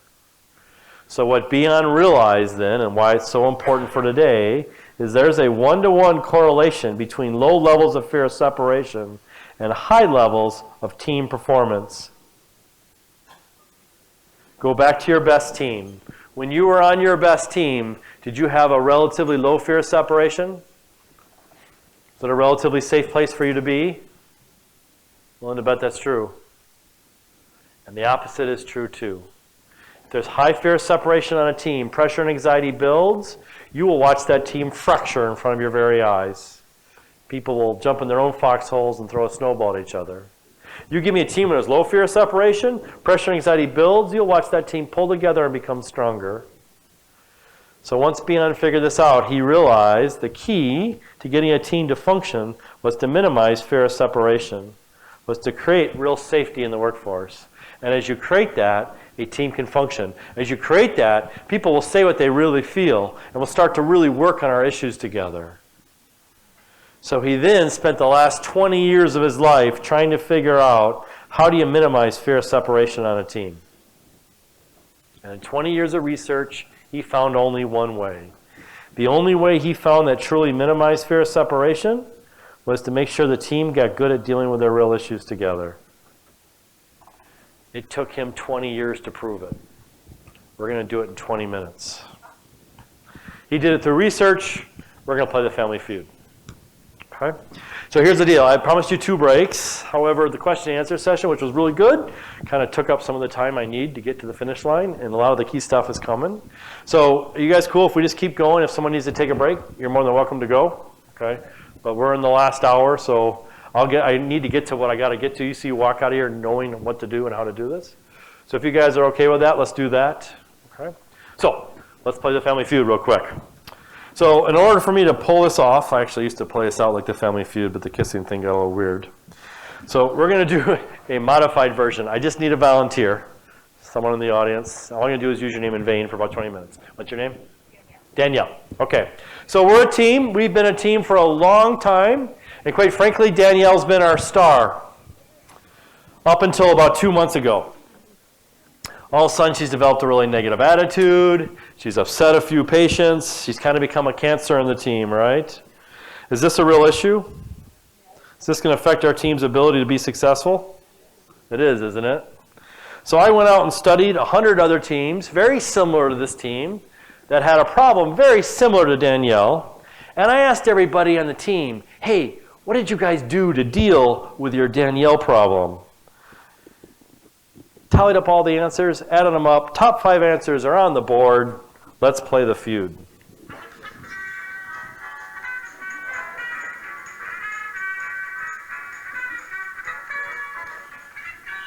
All right, what might we do as teammates to address a real issue like this? What can we do to address an issue like Danielle? Either way. We go talk to her. Have a one-on-one confrontation. Survey says... Whoop. Number 4. So on the next page, number 4, I want you to write down one-on-one. Oh, shoot, don't look at the next page. The answer's already there. I forgot I did that. Do not go to the next page. What else might we do? We could fire her. So where do we go to get her fired? Go to the boss. Survey says... Number 3, go to the boss. What else might we do? We could ignore it. We could do nothing. We could hope it gets better, right? Survey says... Number 1 answer. We could ignore. We could avoid it. We could do nothing. We could hope, right? What else might we do? Talk behind her back. This is where you say, good answer, right? Survey says, number 2, talk behind their back. What else might we do? Try and help. So how might we help him? So we go one-on-one, or we can meet as a group, right? We get the whole group together. So we can have a group confrontation. Survey says, number 5. All right, now you can go to the next page. Thanks for playing along. Thought I would save you some time by not having to write all this down. Okay. I know some of you heard this already. Some of you haven't. So I kind of want to work my way through this because it's very important you understand this. But I will tell you in my experience, this is how teams deal with the real issues. Okay? In fact, whenever I ask this question, these are the only 5 answers I've ever get, with 2 exceptions. Once somebody said we can increase their medicine. My favorite came at a larger company, and someone raised their hand and said, well, around here, we just give them a raise and promote them. But I actually think there's a natural sequence here. Tell me if this isn't true in your experience. When a real issue arises, what do you watch people do first? What do you think the very first thing that takes place on teams is? Before any of that, what do you think the first thing is? I think they ignore it. We just hope it's going to get better. Maybe Danielle's having a bad hair day or something like that. But step 1 tends to do nothing. Isn't that fair? We just kind of hope it's going to get better. And I think we stay at step 1 until our anxiety builds because it doesn't get better, right? So then what do you think we do next? That's when we go talk behind their back. Hey, do you see what's going on with Danielle? What do you think about Danielle? I'm not so sure about Danielle, right? And we'll start talking about Danielle behind her back. And I think we stay there again until the anxiety starts to build, right? And the anxiety builds and builds and builds until eventually, then what do? Go to the boss. We'll look to the boss to take care of it. And I will tell you, for most offices, most practices, this is the problem-solving process right here. Issues build, okay, they fester, and we talk about them, and we ignore them, we talk about them, till eventually we'll look to the boss to take care of our problems. And that is pretty much the sequence, 1, 2, and 3. Do you guys agree with that? If we didn't go to 3, where would we go? What would the next logical step be if we didn't go to the boss? Yeah, talk to the person. We'll nominate somebody, right? Hey, Katie, you know her pretty well. Why don't you go talk to her? Nominating the boss means we went to the boss, right? But if we don't go to the boss, we'll nominate a good friend of Danielle. Hey, go talk to her and find out what's going on. How often do you find this happens? Yeah, like never. It's pretty rare, isn't it? I would argue less than 1% of our time do we ever spend really dealing with issues together as a team. I mean, real issues. Fair? Which ones are the common ones? Where do you find your team spending most of their time, energy, effort, and focus? Talk behind their back's a big one, right? What else? Yeah, ignore is a big one. And I would say going to the boss too. Okay? I think teams spend a lot of time waiting for the boss to take care of it. So if I were to group these 3 together, if this is less than 1% of our time, what percent of the time is spent between 1, 2, and 3? 90. Yeah, I hear that almost all the time. 90 and 95. Whatever's left is here. I'm not really worried about the numbers, but would you agree the vast majority of time, these are the 3 things? So my question, and what I want to work through real quick, is to figure out what happens to fear of separation as we engage in each of these behaviors. Does fear of separation go up or down? Because according to Bion, it matters. So I want to start with number 2, just because number 2 is my favorite. Bion has a term for it. He calls it pairing. Pairing is defined in the bottom of your page. Pairing takes place whenever we talk about a real issue with anything less than the team affected by that issue present. I'm going to make it really simple for today, however. Whenever you talk negatively about someone and they're not in the room. Pairing. I was a great pairer in my day. Okay? I usually paired at lunch. So I go to Katie, hey, Katie, you want to go to lunch? Katie's like, sure. So Katie and I go out to lunch, right? We're talking about the weather, and we're talking about the Major League Baseball playoffs. And then all of a sudden our attention turns to Danielle. And for the next 15 minutes, we rail, right? Here's what she's doing. Here's what's going on. We diagnose the situation. In fact, we solve it. We leave lunch in lockstep agreement, don't we? The interesting question is, what happens to my fear of separation after having lunch with Katie? Does my fear of separation go up or down? Why would it go up? It goes down. Why would it go down? Yeah, I'm connected with someone, right? My anxiety goes down, doesn't it?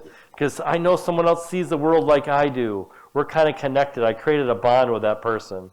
My anxiety goes down. But what did I just learn about Katie, and what did Katie just learn about me? Yeah, she's a backstabber. So when I get back to the office, what do I need to worry a little bit about? Yeah, Katie.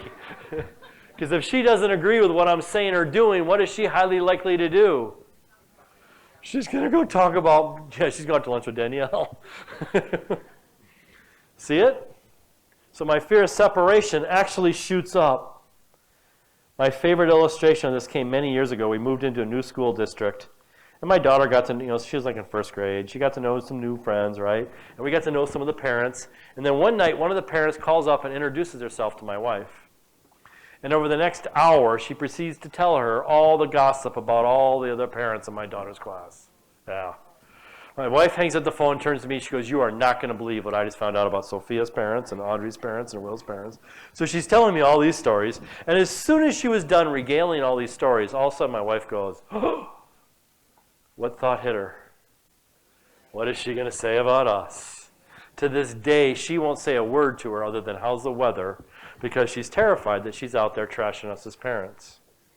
I'm on the floor laughing my rear end off going, this is what I teach. Okay? While it feels good in the moment, fear of separation goes up.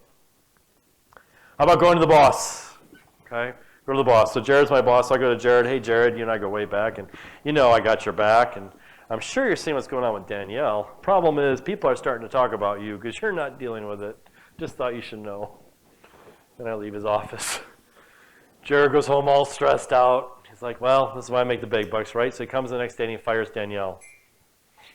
What happens to my fear of separation? Does it go up or down? It goes up. Why does it go up? Because it could happen to me, right? What the heck is that? I've not seen that before. Oh, we've got issues. All right. Sorry, computer difficulties here. I lost my red. There it is. The interesting thing with respect to this issue, my anxiety goes down. Problem's been solved, and I have no skin in the game. In fact, I go out to lunch with Danielle a few weeks later. "I can't believe he fired you." Is that not true? Now, the reality is, I never had to go to the boss in the first place. You guys all learned this in your first job, if not before. My first job was working at a Super America gas station. And my buddy Rob got fired 2 weeks after I started. And I figured out really quick, you can't take a lunch off the shelf and eat it and not pay for it. Then I started wondering, what else gets you fired around here? And about 3 months later, I had the game pretty much figured out. Guess what? So does everybody in your office. Everybody in your office is walking around with a working definition of what does it take to get fired right now. They've heard all the urban legends. They know all the sacred cows. They know what to say to so-and-so or what not to say to so-and-so. They have to. Because they operate out of fear of separation, they have to know the deal. And they are all walking around with a guess around what does it take to keep my job. So whenever the boss takes on an issue, it minimizes my anxiety because I took care of it, but my fear of separation increases because I need to dial further and further into the boss. Ignoring, avoiding, doing nothing, for most of us, that's an anxiety-reducing move. And I want to confront my good friend Danielle, so I just hope it gets better. But over time, what happens to my fear of separation as this issue goes on unaddressed or ignored? Does it go up? Yep, it goes up. Why does it go up? Because I might be a real issue. We're not talking about Danielle. What if I'm a real issue? And I may take the fall for her non-performance, right? Practices, offices that don't talk about their real issues have by far the highest fear of separation. Let's go back to a place you worked where no one talked about anything real, and you'll discover that to be true. So I know I'm rushing through this, but you guys buy this for $1? Does this resonate in your experience? So what observations can you make based upon everything in red? Bad. That's good. What else? The vast majority of time, the things we do to minimize our anxiety. We're still primal, right? We're animals. We do instinctually what makes sense to us. Short-term gain, long-term pain. Because as fear of separation goes up, what happens to the team? Falls apart. So I am not here today to suggest that starting tomorrow, you're going to start dealing with your real issues in a group setting. In fact, I'm going to encourage you not to. Instead, where I want you to start is I want you to stop the things that destroy teams. And these first three things destroy teams. And the reason why is because these three things destroy trust. Would you guys agree with me? Trust is the foundation of every team? Fair statement? All right, we'll get past the horror of the thought, but pretend for a second I'm on your team. And let's just say whenever a real issue arises, I go running into the boss's office with it. Will you trust me? Okay, I don't do that. Instead, when a real issue arises, I just talk behind your back. Will you trust me? Okay, I don't do that. Instead, when a real issue arises, I just ignore it. Pretend it's not a real issue. I run away. Will you really trust me? No. These three behaviors destroy trust and therefore destroy teams. So where I want you to start is to stop tolerating these behaviors, because this is what undermines your team in your office. And of the three, the single most important one to stop is number 2. Nothing destroys teams more than pairing. Pairing fractures offices, pairing fractures families, pairing destroys teams like nobody's business. Is it okay your employees talk negatively about each other behind their back? Then why do you tolerate it? It is not okay. And it's not okay that you do it either. Let me ask you a question. Does pairing ever solve the problem? Does me talking to Katie about Danielle, is that going to solve it? No. It doesn't solve it, does it? Do you feel really good after a good day of pairing? I mean, you ever go home and you're sniffing others like, how was your day? Oh, had an awesome day. Spent the whole day trashing Danielle. It was great. I mean, do you feel really good after a day of pairing? I mean, in the moment it feels kind of good, doesn't it? I create a bond with that person, don't I? But over time, okay, I don't feel good. In fact, I start to feel miserable. I don't even like myself when I do it a lot, do I? So the question then is, why is it done? It doesn't solve the problem, doesn't make me feel any better. Well, it's done because for one brief moment it minimizes my anxiety and I don't have to do the rest. But here's the problem, you guys. The problem is every time you pair, I don't care who it's with, you become untrustworthy. In fact, every time anyone in your office pairs, they become untrustworthy. Katie and I are the best of friends. We go way back. We go out to lunch all the time. We trash our teammates on a regular basis. But it's okay because we're like this. I hear this psycho speaker from Milwaukee. I'm like, you know what? I'm not going to pair anymore. So we're out to lunch. All of a sudden, she starts trashing Danielle. And I'm going to say, you know what? If you had those feelings around Danielle, I think you owe it to her to go tell her. I don't want to have that conversation unless she's here. She's going to say, are you kidding me? We don't do that. In fact, she might not invite me to lunch much anymore. But you know what else? She's going to start to trust me. Because if I won't talk about Danielle behind her back, who else want I talk about behind their back? Her. Every time you pair, I don't care who it's with, you become untrustworthy. Now, some people are like, Eric, I'm not pairing, I'm just venting. I'm just, it's stressful around here. I'm just venting. It's all in good fun. Okay. You can vent if you need to vent. But you gotta vent outside the practice. Go home, vent to the dog, okay? Vent somewhere else, but it's gotta be outside the office. Now, Eric, I get that. I'm not venting, I'm not pairing, I'm really just gathering data, right? Okay, before I go talk to my good friend Danielle, I gotta find out if I'm crazy or not. So if I do it with good intent, then it's okay, right? No. Here's why. When I say the word confrontation, does that have a positive or negative connotation to it? Doesn't it? It wasn't until someone explained to me, by definition, a confrontation means a search for a truth. That's all a confrontation is a search for a truth. Eric, when you go confront someone, your job is to put your truth on the table. Your job is to understand their truth. And together you will arrive at a truth. That's what a confrontation means. Like, wow, when you say it that way, it doesn't sound so scary. He's like, it's not. Like, it sounds easy. He's like, it's not. I'm like, why? And he goes, because Eric, in order to search for a truth, can you go in thinking you have the truth? No. That's why you can't pair. Let's play this out for a second, right? I see Danielle struggling. I want to go talk to her because I care about her, right? But first, I'm going to go to my good friend Katie. Hey, Katie, don't worry. I'm going to talk to her. But before I do, I just want to make sure I'm not crazy here. Do you see what's going on with her? Katie's like, yeah, Eric, I see it. So now when I go confront Danielle, am I in search for a truth mode? Am I in search for a truth mode at this point? No. I am right. I have validated my thinking. If I am right, what does that make her? How well is this going to go? Zero chance. That's why this word has got such negative connotation to it.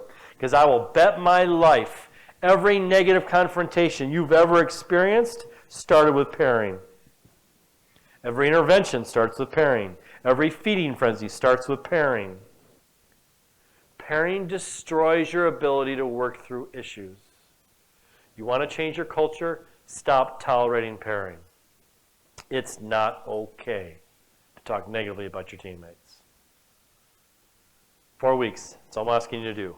For the next 4 weeks, I want you to make a conscious effort to stop pairing yourself, and I want you to stop it whenever you see it. And you will watch a difference. Yes, sir. What if how does this affect the team if like the team is pairing against, let's say, another enemy? You know, if you're like, oh, this patient's coming in again, you know. Oh. Okay. So the question is, in case you didn't hear it, I love the way you phrased it. What happens when the team is pairing against another enemy, like a patient? Like, here comes person X, patient X, right? All right, so remember, is patient X on the team? No. So technically, it's okay. However, there's another ramification to this too, because if it's okay to talk negatively about person X, okay, now you're setting it's okay to talk negatively about patients. What separates X from Y versus Z, right? And who are you to say X is okay or X is not okay and Y is okay? All right. So technically it's legal because they're not on the team, but just be careful with it because it sets a precedence.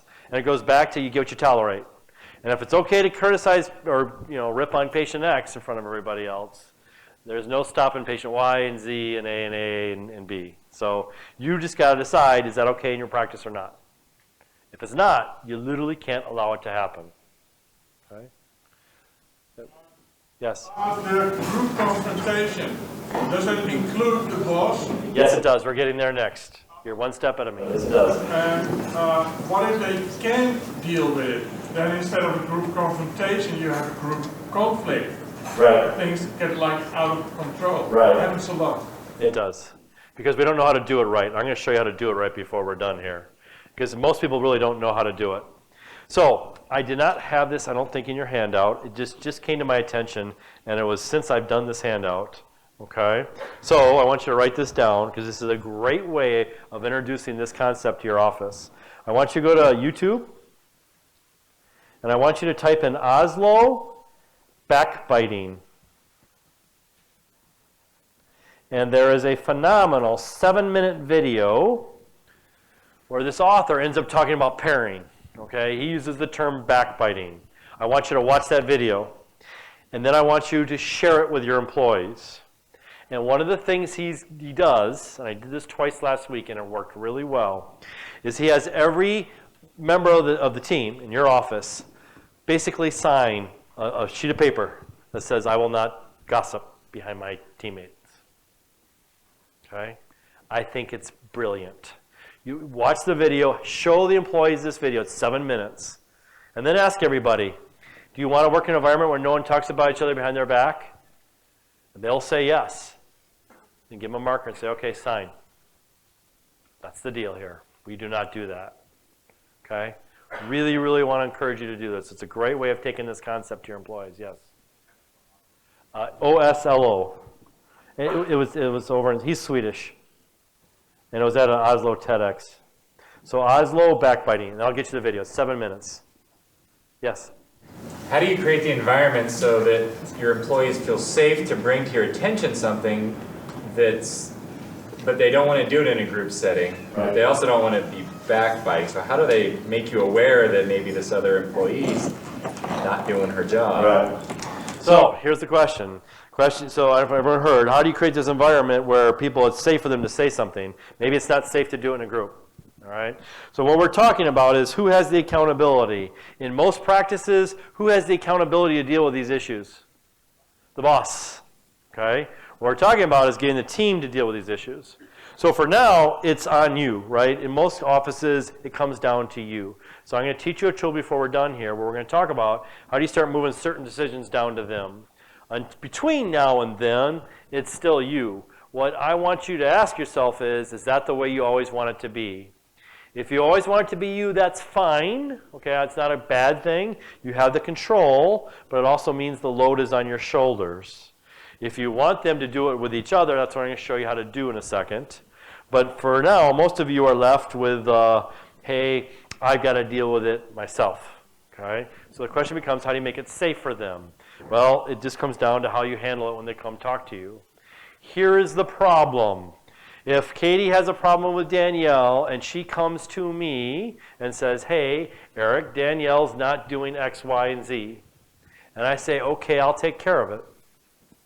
If I take care of it, the next time she has a problem, where's she going to go? To me. I take care of it. Next time she has a problem, where's she going to go? To me. And I don't take care of it to her satisfaction. Now what is she going to start to think? Eric's no good. He doesn't walk on water after all. And then she brings another problem to me, and I don't solve it. And now all of a sudden, she's like, Eric's a bad boss. See the danger? No boss can solve all the problems of all the different employees. And that's the problem. They become dependent on you to solve everything. And that's a very risky thing to do. Because if we take away having the boss solve everything, now we're down here. What's happening to my level of anxiety as I'm thinking about addressing this issue? You know, what do you think about having my anxiety if I'm thinking about confronting my good friend Danielle? Goes up, doesn't it? What happens to my fear of separation afterwards? It could go down. It could also go up. I've seen both. I'm pretty convinced the answer is it depends. Maybe the issue with Danielle is she just swears a lot. So she's in meetings dropping F-bombs left and right, saying it in front of the patients, right? So I finally go to her and say, hey, Danielle, I really wish you'd appreciate if you wouldn't swear quite so much around here. She could say, oh, I didn't realize that was a problem. Thank you for bringing it to my attention. I'll be more careful, in which case my fear of separation will probably go down, right? Appreciate you telling me. Or she could say,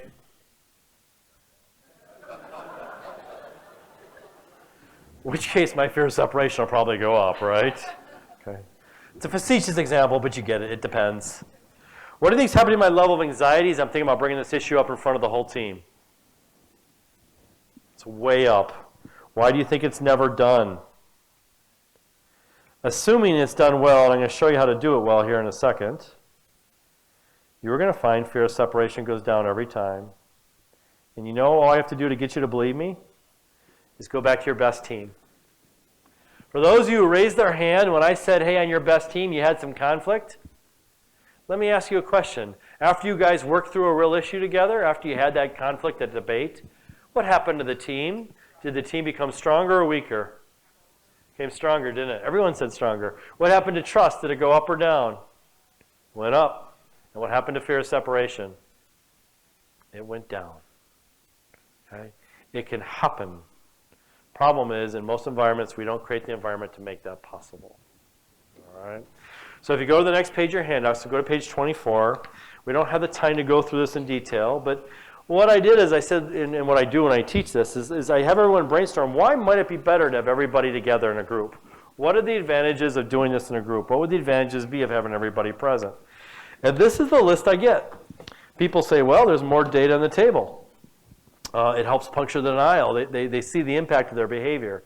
It keeps it more objective because there's more people in the room, right? We can better problem solve it. We can better name the issue and come up with more options. It creates mutual accountability. The team starts to become accountable for things. Group learning takes place. We all learn from it. If done well, I get that, trust goes up, the team becomes stronger, there's less need to pair afterwards, right? Creates a shared fate. We work through something together. That creates a shared fate. It's harder to stretch the truth when everybody's in the room. It reduces fear of separation, and it's more efficient. If you think about it, there's a lot of advantages of doing this in a group setting. Real quick, we'll go to page 25, and we look at the advantages of not having everybody present, right? And there are some. If it's a personal issue, that's better not having everybody present, right? It's less embarrassing. There's less anxiety. It helps the person save face. Maybe they'll be more likely to open up if it's one-on-one. It's easier to control. Or the team is not ready for it. My point is, okay, one's not better than the other. Okay, but if you want a team to start to become accountable to each other, then you have to start getting the team to address these issues. Whether it's one-on-one or a group, I don't really care. But as long as the boss is taking on all the issues, the team is never going to become accountable to each other. So if you want to create that, you got to get them talking to each other about these things. All right? So I want to teach you two very important things to make this work. And this is why most people don't know how to have these conversations. Okay? The first thing, if you go back to the bottom of page 25, is this. Is learning to have these conversations starts with understanding what it is you're really talking about. Almost every real issue conversation, every difficult conversation you will ever have is really a conversation that takes place in the gap between two things. In the gap between expectation and reality is the real issue conversation. Whenever you have to have a performance conversation with someone, what you are always talking about is the gap that exists between what it is you're expecting and what it is you're experiencing. I expect this behavior. I'm seeing this behavior. I expect these results. I'm seeing these results. In fact, every real issue conversation you ever have is always a conversation about between your expectation and reality, whether it's with your spouse, your kids, your employees. All these conversations are about this. The interesting thing, if this accesses time here, stop me when we tend to actually have that conversation.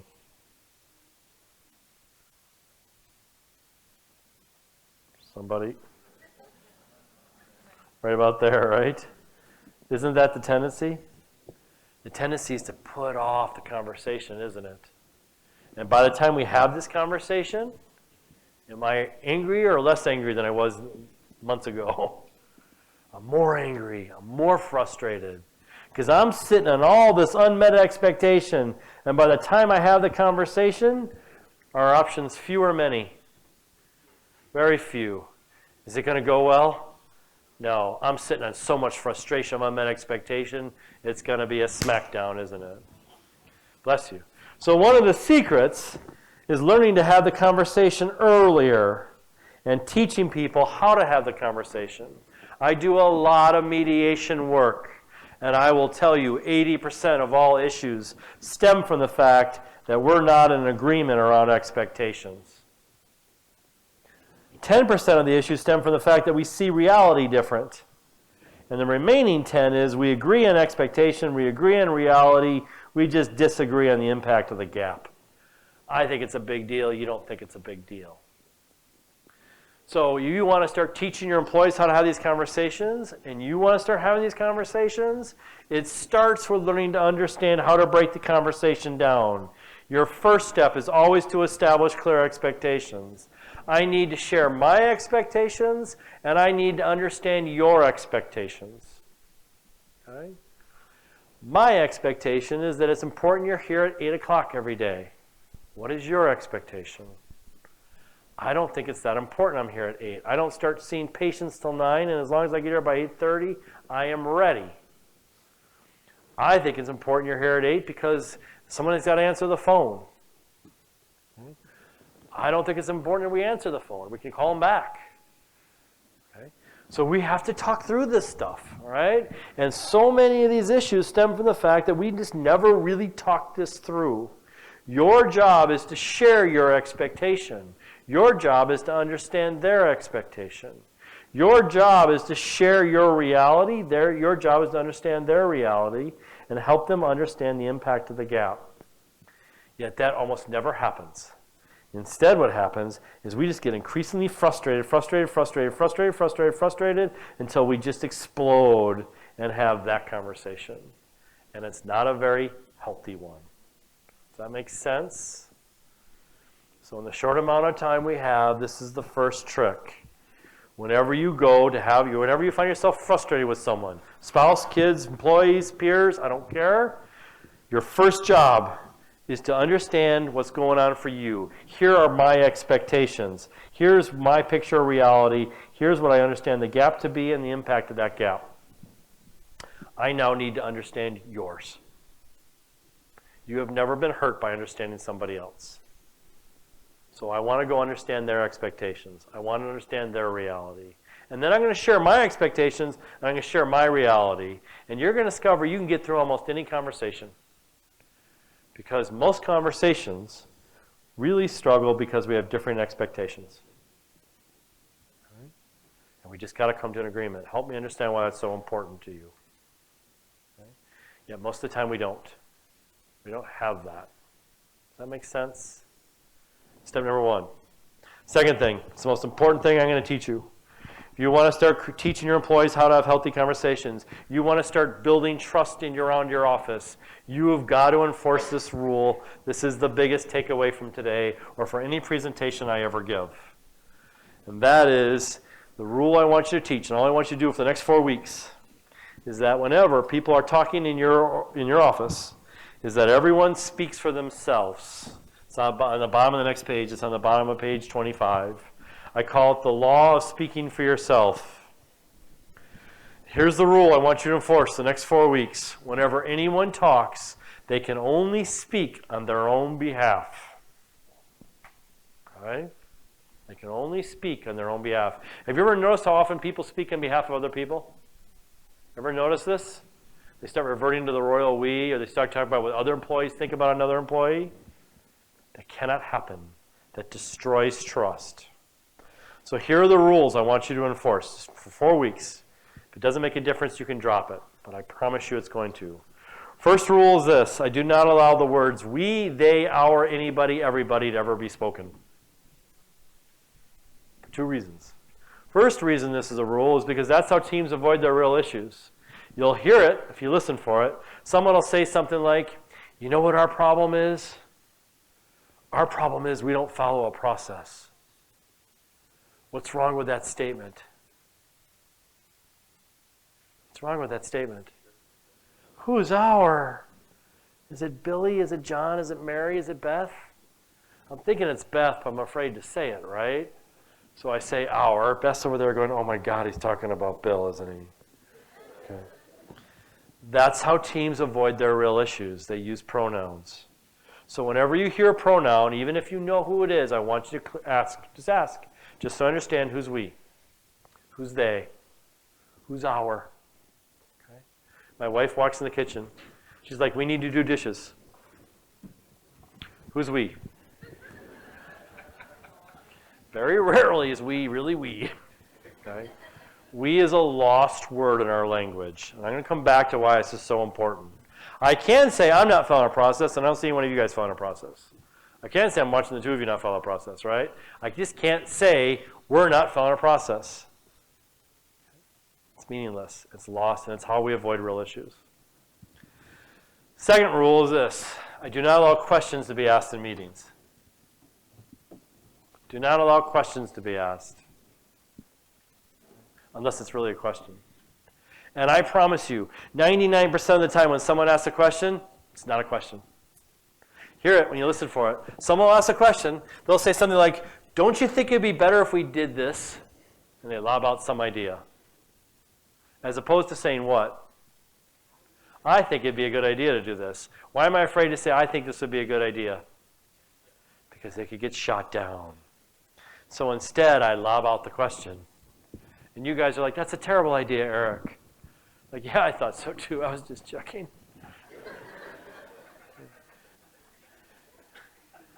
The rule is, if you're going to ask a question, you've got to start with a statement. Because here's the deal. None of you think in questions. You don't. You're incapable of thinking in questions. You say something, you do something, you say something. I have a thought. I always have a thought. Somewhere between my thought and my mouth, I'll twist it into a question. And the only reason I twist it into a question is for safety's sake. Questions are passive-aggressive. Questions are a colossal waste of time. Okay? Whenever someone asks a question, I immediately say to them, rather than ask a question, make a statement. Start with a statement. What are you thinking? And they'll turn around and ask another question. I'm like, that's still a question. And then they'll make a statement. And the statement's always what preceded the question. And I promise you, 9 times out of 10, after they make a statement, they won't even have a question. Now, there are factual questions asked, right? For example, statement, I'm worried about getting to the airport on time. Question, how long does it take to get to the airport? That's fine. Statement, I think this is a good idea. Question, what do you guys think? That's fine. But you're going to discover you have employees that all they ever do is ask you questions. Okay? For 4 weeks, I want you to do this. Whenever someone asks you a question, just interrupt them and say, I want you to start with a statement. Okay? Because if they do have a legitimate question, the statement they're going to start with is going to help you give them a better answer. Because you're going to know why they're asking the question. But more often than not, you're going to discover, okay, they don't even have a question. They have an opinion. And they have lost their voice. You are literally teaching people how to have a voice. By asking questions, people lose their voice. My wife and I were putting up Christmas lights a few years ago, and she turns to me and she asks me a question. She goes, honey, don't you think it'd be better if we did it this way? Is that a question or a statement? It's a statement, isn't it? So she teaches with me. I'm like, honey, is that a question or a statement?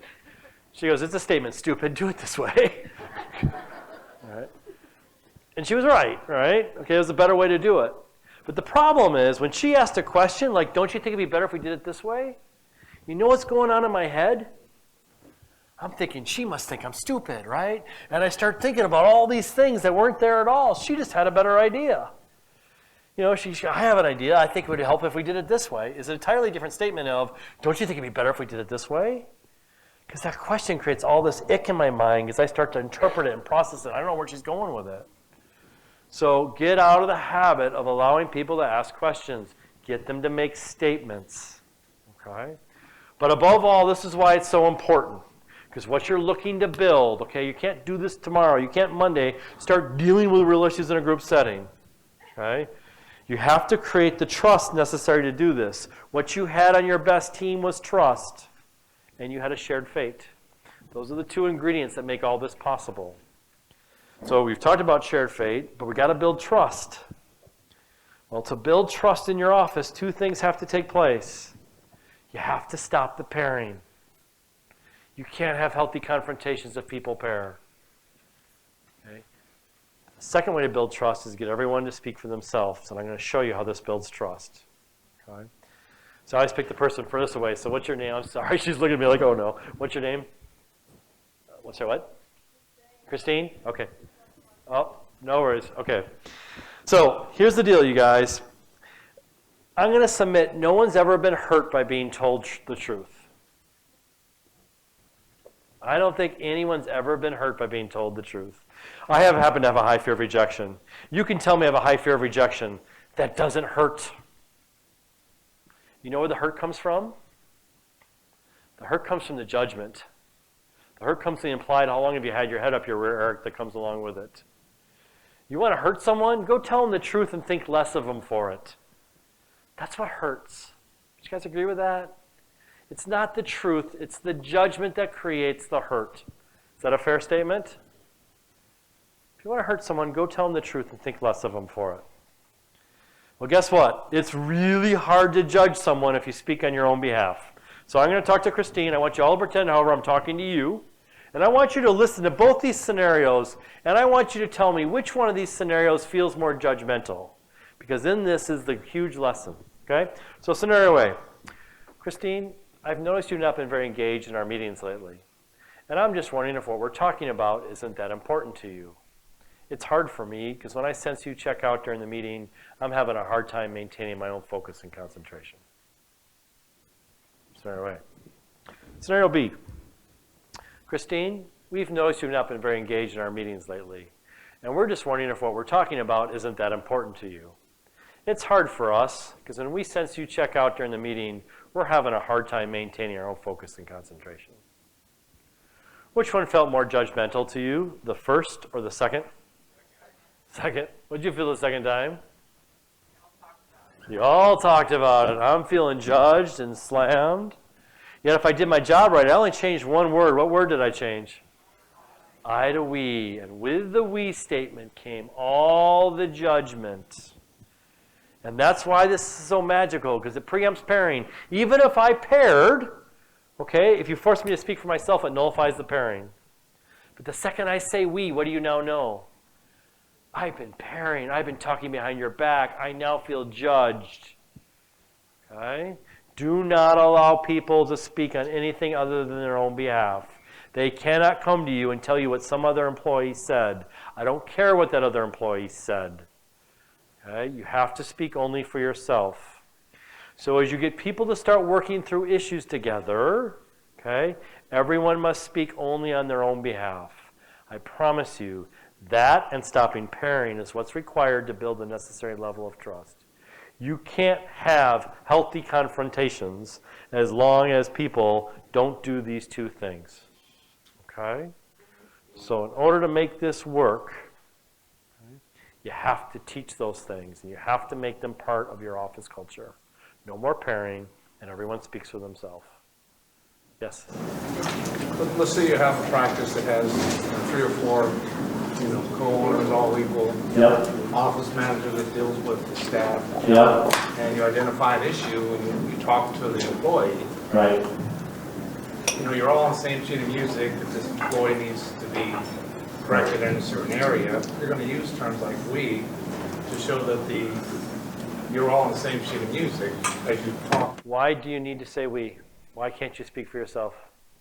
Why can't you just say I? This is what I think. You're all together in a meeting, and again, you're all dealing with this, trying to deal with the employee. You want to make sure that the employee understands that you all understand that this is an issue together because you all deal. Everyone can speak in their own behalf. So I'm talking to employee X. This is my expectations. And I can turn to my co-owner, right, and say, what are your expectations? And they can say, my expectations are the same. And the next person can say, my expectations are the same. Everyone speaks to themselves. But the second you say we, how do you think that employee is going to start feeling? Ganged up on. So you just eliminate the we. She'll or he will learn real quickly that you're on the same page when everyone speaks to themselves. But the second you say we, she's going to feel ganged up on. I know it sounds crazy. Okay? All I'm asking you to do is try it. I understand the point, but I need you to understand the damage and the destruction that comes with a we statement. Because it creates that sense of feeling ganged up on. Okay? I get it. Okay? There's a lot to cover in a short amount of time here, but just try it. Because it'll minimize the judgment. Other questions? Yeah. I have an employee that I think actually probably needs to be fired. Okay. Because of a lack of competence. Yeah. And unfortunately, a lot of this is speaking to me. This would have been great to learn 3 months ago. Right. Do we undo it some before we let her go? Or do we let her go and start over? Okay. Well, one of my favorite lessons I've ever learned, you guys, and I think this will be helpful for you. One of the biggest challenges is when you let someone go. Isn't that one of the big challenges? Well, at what point do you decide it's time for that person to go? I got some advice for you. It's really quite simple. The second you find yourself working harder at their problems than they are, we're done. I'll give you everything I got, but if I'm working harder on you than you're working on you, we're done. And I think that's the question you really need to ask yourself. And I'll do whatever I can to support you, help you become better. But if I'm working harder than you are, then we're done. And so that's one thing that I think will help you. I think the second thing is realize that a lot of what we're talking about today, and creating an accountable team and creating a functional team, it's a journey. and Luis will tell you this too, it didn't happen like this overnight. You got to work the process. You got to create the purpose. You got to create the metrics. You got to build the shared fate. You got to start teaching the right habits. Okay? And it's a journey. It doesn't take place overnight. So for now, most of the accountability is going to be on you. What you're talking about is, over time, how do I get the accountability down with them? Okay? So we don't have time to cover it, but there's two things that are really important that will help you on your journey. If you go to page 27, I just need to make you aware of this is here. Okay? But one of the most important things you can do with your team is to do what I call a decision tree matrix. And it's an investment of about 2 to 3 hours, but it will pay back itself in spades. And it walks you through exactly how to do this, all right? And I realized I didn't put my dental example in here, and I'm sorry, but it's all the same. In every practice, there are certain decisions that are always going to be the owner's decisions. Okay? It's just a fact. There are certain decisions that are going to be owners. But there are other decisions you want the employees to make. Some of them you want them to make, but check in with you before they make it. Some of them you want them to make, but just keep you advised on. And some of them you want them to make and not even tell you. So what I want you to do, and this will walk you through how to do it, but you're literally going to meet with your employees, and you're going to map out what are the bulk of the key decisions that have to be made over the course of a year. Do we change vendors? Do we change our hours? You know, do we raise rates? Do we change insurance companies? You're going to have all sorts of different decisions, right? So I want you to make a list of all these decisions. And then the leader, the owners, are having to sit and say, okay, which of these decisions am I going to continue to make? Versus which ones are you going to make, or you going to make, or which ones you can make as a team. And you got to decide, is that a decision you can make on your own before you check with me? Okay? Or is that a decision you can make on your own, but just keep me in the loop? Or is that a decision you can just make and I don't need to know about it? And I want you to go through and I want you to map out all these decisions and codify them into one of those 4 categories. When you are done, do you think there'll be more 1s, which are leaders' decisions, or there are more 4s, which will be team decisions? Almost always 4s. Yet if I were to ask your employees before you did this, there'll be more 1s, 2s, 3s, or 4s. What do you think they're going to tell me? 1s. In the absence of knowing, most people think that the boss actually wants to make these decisions. Okay? So what you're going to do is you're going to create clarity. Clarity creates freedom. A lot of you talked about this with your best team. Okay? On your best team, okay, we knew what decisions we could and couldn't make. Okay? We were not micromanaged. I want you to create that same clarity in your office. A new employee comes in, you may change the deal. You know, until I get to know you a little bit better, you don't get to make these decisions. Times get a little tight, you may tighten it up a little bit. But most importantly, when someone comes to you and asks you a question and says, what should we do? The first thing you have to ask yourself, is that a 1, 2, 3, or 4? That's a 4. What are you doing here? We agreed this is your decision. Go make it. That's a 3. What are you doing here? We agreed this is your decision. Go make it. That's a 2. I'm glad you're here. Let's talk this through. Okay? Or it's a 1. I got it. I'll let you know my decision. See how that works? Okay? This is going to help you on your journey as you start to move the accountability down into the team. This will make it safe. It'll make it clear. It'll allow you to make that transition without feeling the feeling of losing so much control. Okay? So this walks you through how to do it. Someday, when you are really ready, if you really want to go for it, you got to break the psychological contract. You know why most of your employees don't talk to each other about their real issues? You know why they're so afraid to confront each other in a one-on-one or a group setting? It comes down to a simple little thing. There's an unwritten rule that exists on almost every team, and that unwritten rule goes as follows. There's an unspoken rule that exists in your team that says, I will not talk about your performance, and you won't talk about mine. And that's what keeps your employees from talking to each other about things. If I talk about your performance, what does that mean you can now do? Talk about mine. And because I operate out of fear of separation, I cut a deal. I won't talk about you, and you don't talk about me. And that's an unspoken deal that exists in your office, guarantee you. There's that deal. In fact, I know it's a deal because if one of you were to start talking about my performance in front of the team, how am I going to feel? Yeah, betrayed. You just broke the deal. And I have no choice but to declare thermonuclear war. Okay? So you need to know, as long as that deal is in place, they're never going to do this. They're left with the options of ignoring, pairing, or looking to you to solve things. Okay? But before you can ever go break this contract, you got to do the rest of the stuff I'm talking about. Create the purpose, do the metrics, build a shared fate, teach the right behavior, speak for yourself. Okay? No more group pronouns, no more questions, and no more group pronouns, no more questions. Okay?